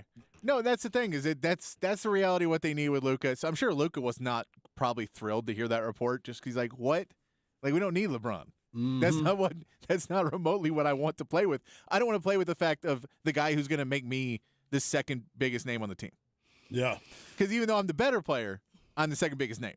That's a good point. I do think it is, because you could make a good point about your theory about Mark Cuban, who doesn't want to be, he doesn't want to be guilty of tampering again. So getting Kyrie Irving to go out there and at least present the possibility to LeBron, because they're close, and also players can't tamper. Those are NBA defines that players basically cannot tamper. But I'll also throw out there, LeBron has option in 1 more year? Yeah. And maybe it's because aside from them not fitting well together, I think you made a really good point about the fit. But it seems like NBA cares less and less about the fits these days. Yeah. It's about acquiring a ton of talent. Maybe in 2024, after that season, he'll have like the player option. Maybe that's when you can entertain it without having to give up draft capital. But I think it's more about Kyrie trying to show the Mavs fans and coaches, hell, Mark Cuban too, that no, I'm all in.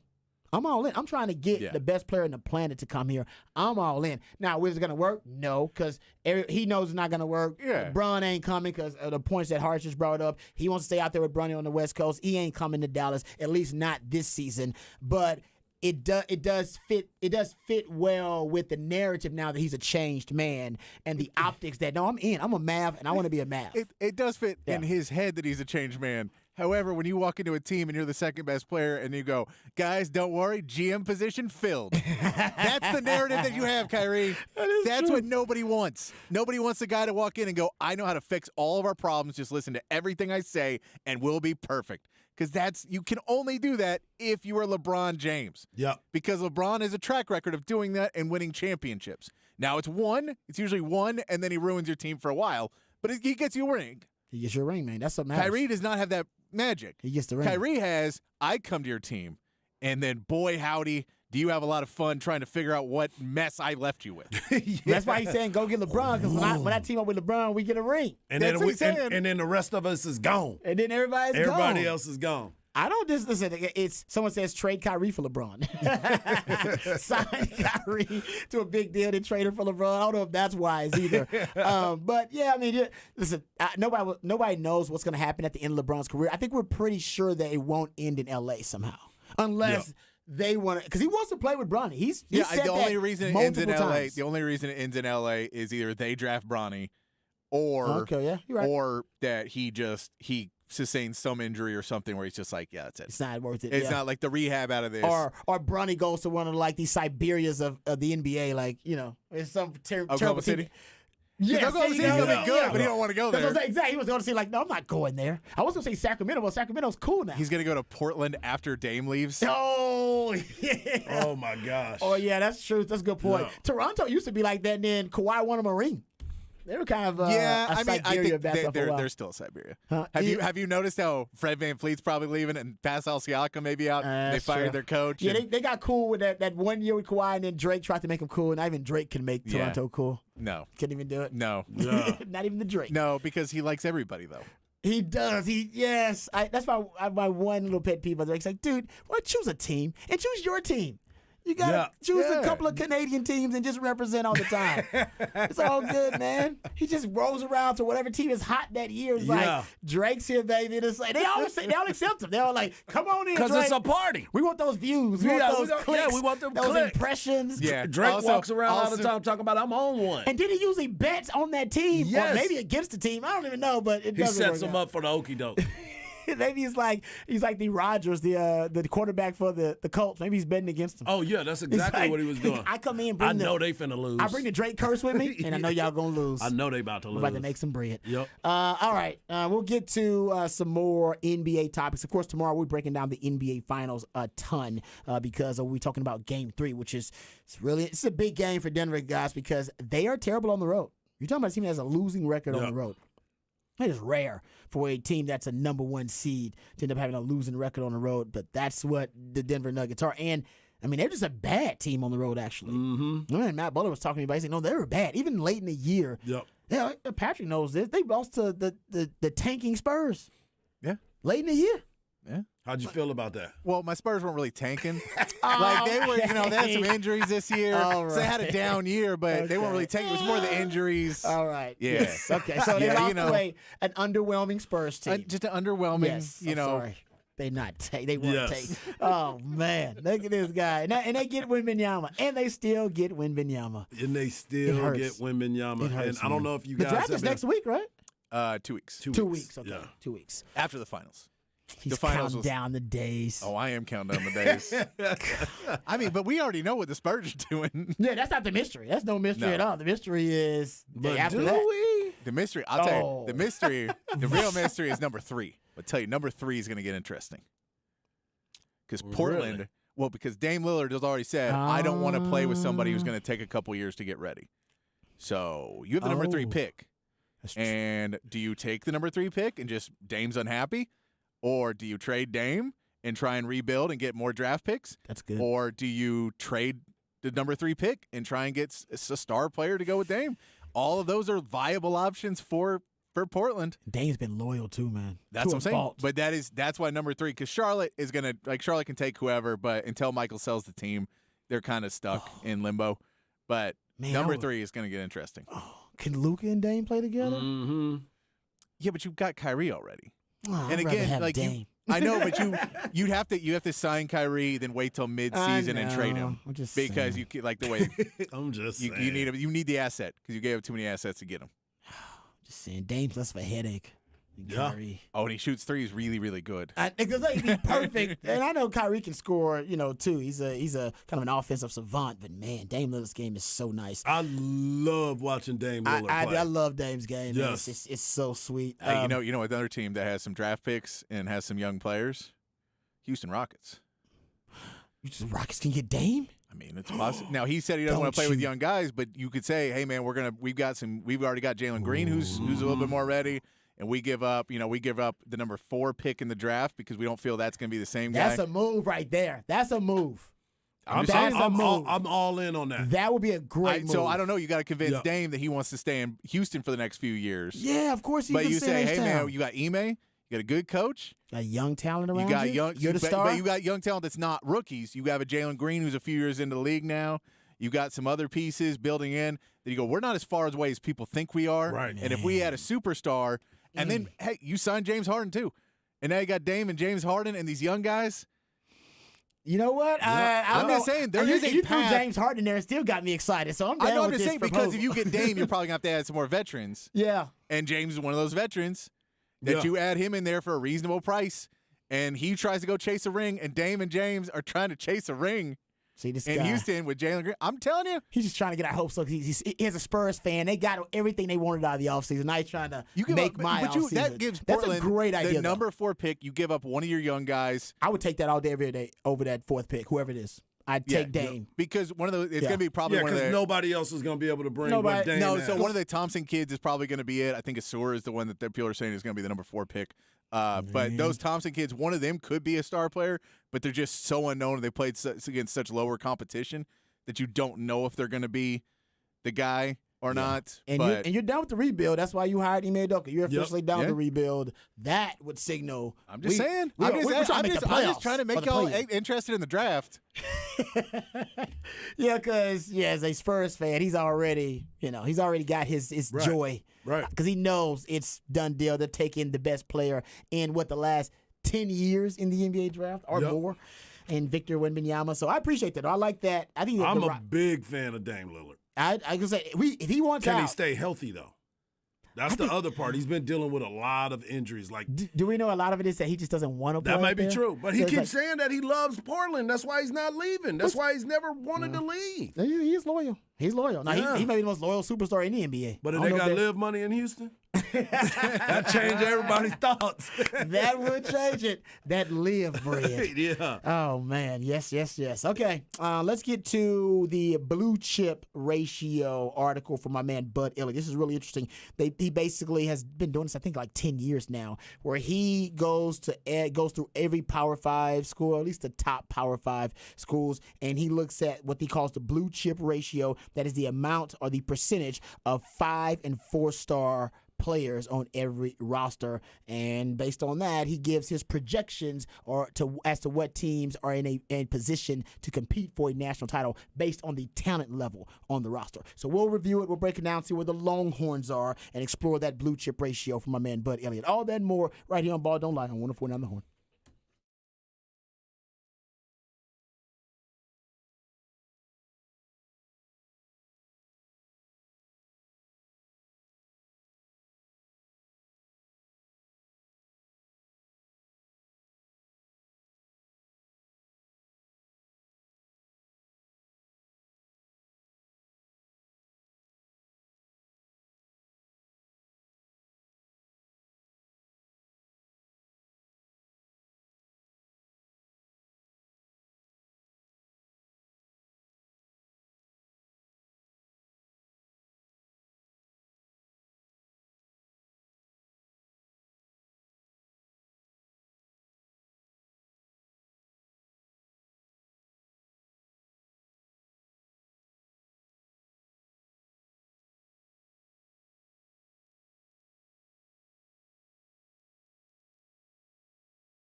All right, welcome back to Ball Don't Lie right here on 104.9. Did you plan on playing Chameleonaire here?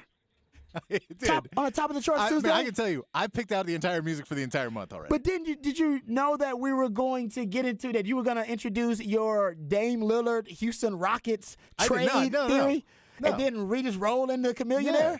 You know, Dame Lillard's a rapper. He's probably the best rapping athlete right now. I would agree. In sports. So it works that he goes H-Town. Yes, that's what I'm saying. There's Like, a much better rap scene in H-Town than Portland. way better. He actually would hang out with some of the Houston rappers. Probably get on a song with Megan Thee Stallion or something crazy like that. Yeah. Wow, good job. I thought you planned that all out. Turns out Patrick did not plan it all out. Chan says, no, Harden. Too many great strip clubs in H-Town. He's right. Houston is a great... That's why he wants to come back for a discount. Yeah. Oh, he gets lots of discounts. Oh, no, but that's what I'm saying. He There's rumors that he will take less to come back to Houston and not get a huge contract. Not like a Yeah, not we a have crazy little discount. hometown discount. but a little bit of a discount because he's like, I like Houston. He does. Because he was like, that was it. He It's loves like, H-Town. man, I ran Houston. Like I was the man in No, Houston. no, I've heard because about that, the yes. Texans sucked, so ain't no one coming in. Yeah, no, and at the time, he was and an the MVP. Astros, caliber it's player. not like Altuve is gonna be running anything. Yeah, no, I agree with that. He ran H-Town, and his strip club reputation Yup. is larger than life in H-Town. And apparently, strippers loved him because he was extremely generous, and he would just throw out wads and They make it see rain. him rolling. I mean, just throw out packs. Just throwing out packs Yes. of cash, and the ladies love it. So that's a good point about James Harden by coming back. And there's been talk about James Harden coming back to H-Town for the last couple of months, actually. Yeah. Like, they really believe that is a realistic scenario, even aside from your theory on Dame Lillard. So. And that's it's just a possibility of something that may happen because basically there is a theory that Portland is not going to keep Dame Lillard and draft at number 3. That does not seem to be the case. So something has to give in that because they lucked into number 3, which may push up the rebuild and push Dame out. Come on, H-Town. Listen to this man. Listen to this man. All right? Make the right move. Nah, I send like him to that. Brooklyn. And if that doesn't work, draft Bronny and just get LeBron James his last 2 years. I'll be fine with that. I don't even care. LeBron Now you James. got me in Dallas, right? No, in H-Town. You got Dame in Houston and LeBron in Dallas, No, that and then would Wemby's beating them all in San Antonio. It's gonna be great. Dude, and Texas would be the scene for NBA basketball at that time, man. You got Luka, Wembanyama, and Dave. That'd be awesome. And Kyrie, too. All right, that actually would help because this year, not one Texas team from the NBA made the playoffs. First time in history. Terrible. Bad history. That's Terrible. that bad history. Okay, let's get to what hopefully is good history for Texas football because they have really high expectations this year. Texas expected to compete for the Big 12 title. A lot of people are expecting Texas to win the Big 12 title. This is the all gas, no excuses tour. That's what people have been calling it. So the blue chip ratio from Bud Elliott. He's been doing this for years. So I'll give Bud Elliott time. He's been doing this for years where he looks at every roster and breaks down the percentage of basically their blue chips, so 4- and 5-star recruits. And he did it for the 2023 season. And the Longhorns, and he basically put transfers on. He did it with transfers and without transfers. So he's looking new age here. So he considered the transfers for one of his rankings, but also did the did the rankings without the transfers listed.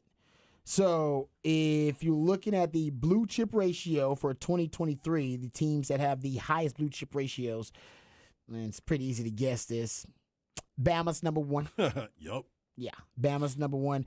Bama is at 90% in its blue chip ratio. 90% of their roster is 4- and 5-star recruits. Yeah. 90. 90. Yeah. Ohio State is second at 85% of their roster being blue chip recruits. Georgia, 77%, defending national champion Georgia Bulldogs. The Aggies. They're in Jimbo there. Fisher's been recruiting like an SOB, man, like a son of a gun. That's why people are really trying to figure out what's wrong. You know what I'm saying? I know what's wrong with Jimbo Fisher. Okay. I'll let you finish your list. No, yeah, we can get into that because I want to get into the Aggies a little bit. Yeah. The Clemson Tigers at 72%, right behind the Aggies, so that's your top 5. highest blue chip ratios. This is a percentage of blue chip players, 4- and 5-star recruits on your roster. LSU's at 71%. Damn, Brian Kelly just can. He's a ball coach, ain't he? Yes, he is. That dude's He's just a a ball dang coach. good He coach. may be an a-hole in the People D-bag don't and like a him. poser, Yep. whatever, but the man can coach ball. Yes, I agree 100%. And the Longhorns, right behind the LSU Tigers. Mm-hmm. They're at 70%, tied with their hated rival, There you the go. Oklahoma Sooners, at 70%. That means you got to do a little something, right? Yeah. To round out the blue chip ratio, they got Oregon at 67% here, and they got Notre Dame at 65%. That is your top 10. So top 10 to reiterate: Bama 90%, Ohio State 85%, Georgia 77%, A&M 73%, Clemson 72%, LSU 71%, Texas and Oklahoma, should never put them first, 70%, Oregon at 67%, and Notre Dame at 65%. If you want to know where Lincoln Riley and USC are, they're at 52%. That's a little low for USC. Michigan's at 54%. Penn State at 55%, the Florida Gators at 64%, and the Miami Hurricanes at 61%. Yeah, USC is still rebuilding. Yeah, and think about it, they still, and that explains the defense. I bet all that talent, that 54% is all on offense, and like none of it's on defense. Yeah, it makes sense. they couldn't tackle at all last year. They were a horrible tackling team last year. But getting back to A&M, because A&M, they said based on this blue chip ratio, A&M is top 5 in blue chip ratio nationally with 73%. I think because there are 4 tenets to building a football program organization, main tenets. I'm sure there are other minor ones, but the main ones are talent acquisition, talent development, your scheme, whatever you're going to run offensively, defensively, and special teams, and your culture. Those 4. Now take Texas, right? Texas, for years, no problem with talent acquisition at all. Never, right? And even, scheme was okay. But Texas' biggest issues where they were problematic: culture, toxic and bad for a lot of years, and talent development. Right. Give Sark a ton of credit. I ain't saying he's fixed these issues, but he's definitely on the right track with culture, number one. I mean, look at the transfer portal at Texas. I mean, you're talking about one of the toughest eras to create a positive, constructive culture with the transfer portal NIL era, and yet, Sark essentially is saying, if you hit the transfer portal, don't come back. Don't come back. Because we don't need you. Thank you for hanging out. Thank you for coming out. We don't need you. And even CDC remarked last week, man, we have almost no guys that are transferring out of the program that we don't deem almost necessary, because they just upgraded at every position. Upgrading the roster continuously. So they're not desperate when they seek talent in the transfer portal. It's almost just they're complementing their roster in the transfer portal. So your talent acquisition has not suffered. It never did at Texas. Talent development last year was on track. Every position got better for Texas last year. Very much so. You could argue maybe wide receiver didn't get better, but every other position, man, we saw progress across the board. So you're right. Wide receiver did not get better. But Jay Witt just played. Yeah, I think Jay Witt would have played before. He'd been fine anyway. Exactly. So did he get better, or did he just stay healthy? He stayed healthy. There you go. So Yeah. talent acquisition, not a problem. Talent development on track for Texas. The culture, I think, is positive for Sark, too. Keeping Malik Murphy when he was guaranteed a starting job with other Power 5 schools, that means your NIL's on point, which we know, Texas top NIL school in the country, and your culture is on point because players want to be at Texas right now. They want to be here. Yep. But the biggest issue right now for Texas, I think, is scheme. Getting a schematic advantage. Yep. And I think that's why you're bringing in a Joe DeCamillis, special teams, bringing in Paul Chris on the offensive side. You brought in Gary Passon last year. You're bringing in, what's his name, Sadat? Payam Sadat. So I think that's about getting a schematic advantage. But getting back to the Aggies have a cultural issue right now. Okay. I think they have a bad, toxic culture. Jimbo's got to fix that. Talent acquisition, no problem. They've developed, and I think their talent development, it's okay. Their talent development is pretty damn good at A&M too. Their biggest 2 issues are scheme, because Jimbo had an old, antiquated 20th century, 19th century scheme that he was running there. Something, it was really, really old. Yeah, it was it was ridiculous. It was ridiculous, right? Yeah. I think everybody agreed, man, that's an old offense. It's hard to recruit talent, like high-level talent to the offense. That's why players like playing in Sark's offense, because it's a cool offense to play in. Yep. It's aesthetically pleasing. Jimbo's is not. So their 2 big issues, in my opinion, are culture and scheme, and they tried to fix that by bringing in a new offensive coordinator this year. So hopefully that scheme issue is fixed, and then Jimbo's got to figure out how to fix the toxic culture at A&M. Because look at Texas, right? Under Tom Herman, you could argue at times Tom Herman had a toxic culture. That the talent acquisition was okay, and that the scheme even was okay, but his culture was bad. was a lot. Yeah, and that's why when he was fired, there were no allies for Tom Herman. The players, not any boosters or donors, no fans, nobody. Hell, even the coaches on the 40 Acres turned on Tom Herman. Guys, how often have we seen coaches speak out against another coach and say, "No, that coach is wrong"?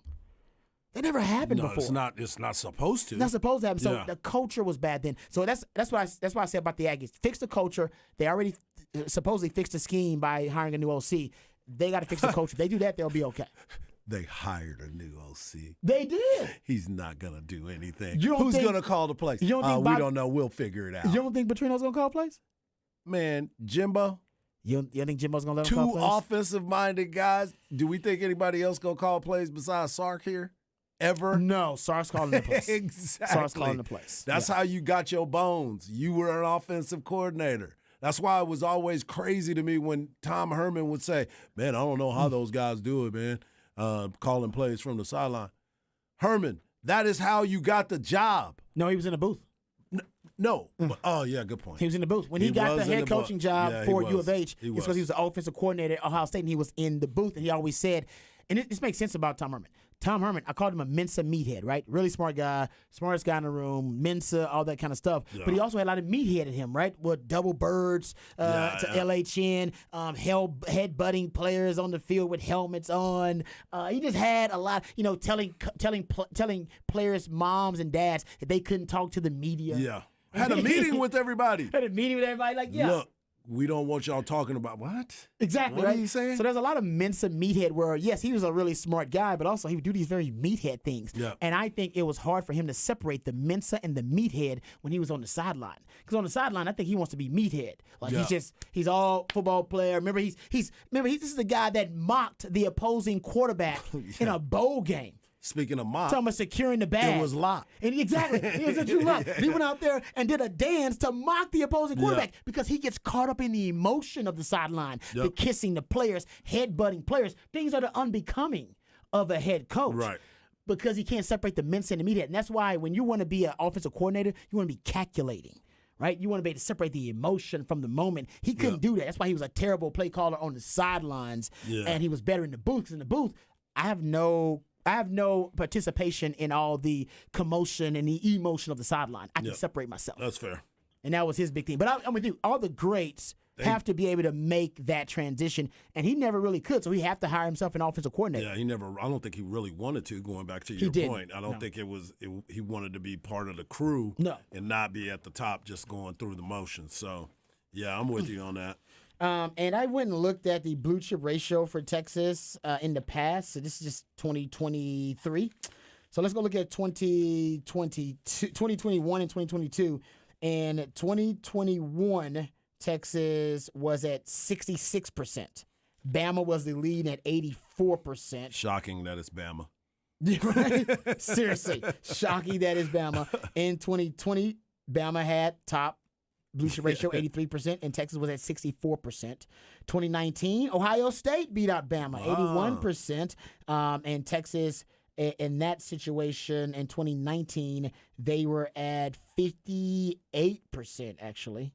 In 2019, 60% in 2019. I apologize. And in 2016, the blue chip ratio has Bama top team with 77%, and Texas at 50%. Aggies are at 53% on this one. And I went back to 2014 and found Texas at 60% blue chip ratio. Bama, the lead, of course, 73%. So basically, Bama's had the most talented team in college football for the last 10 years. And whether you believe it or not, Texas has had the most talented team in the Big 12. Based on blue chip ratio, probably, honestly, since Rod B was on campus. Mm-hmm.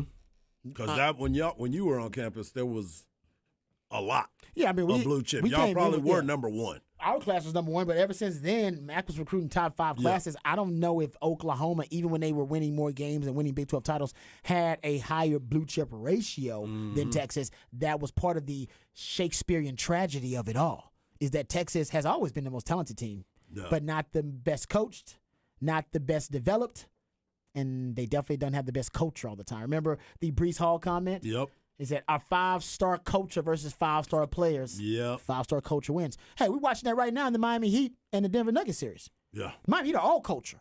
All culture. And Pat Riley decided after the Heatles, because he didn't really like the way the Heatles all went down. It was great, but he didn't want to do another Heatles. No, he didn't. He went the opposite way. He went the total opposite way. He was like, nah. Non-drafted. No, exactly. But all about culture. Yep. And that's, I think we all And agree. Udonis Haslem is the one that has been Big part of keeping it. that. He's teaching the culture. Wasn't he undrafted too? Yep. I think Hassan was Yes. originally undrafted. Yes. Yes, he was like the first of that group, and they kept him around Yes. the entire time while they rebuilt the culture. entire run. I saw videos the other Unbelievable. day of Dwayne Wade feeding Udonis Haslem the entire time, and him dunking and making all these plays. young Haslem. He was a stud. Oh, he was so, and he was young. Yeah, no doubt. All right, we come back. We'll wrap it up, put it in the oven. Right here on Ball Don't Lie, 104.9 The Horn.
All right, welcome back to Ball Don't Lie right here on 104.9 The Horn. Getting ready to wrap this thing up and put it in the oven. If you missed any part of any of the shows, please go to hornfm.com. You can catch up with them on the podcast page. Before we get out of here, we'll let you know what's on tap.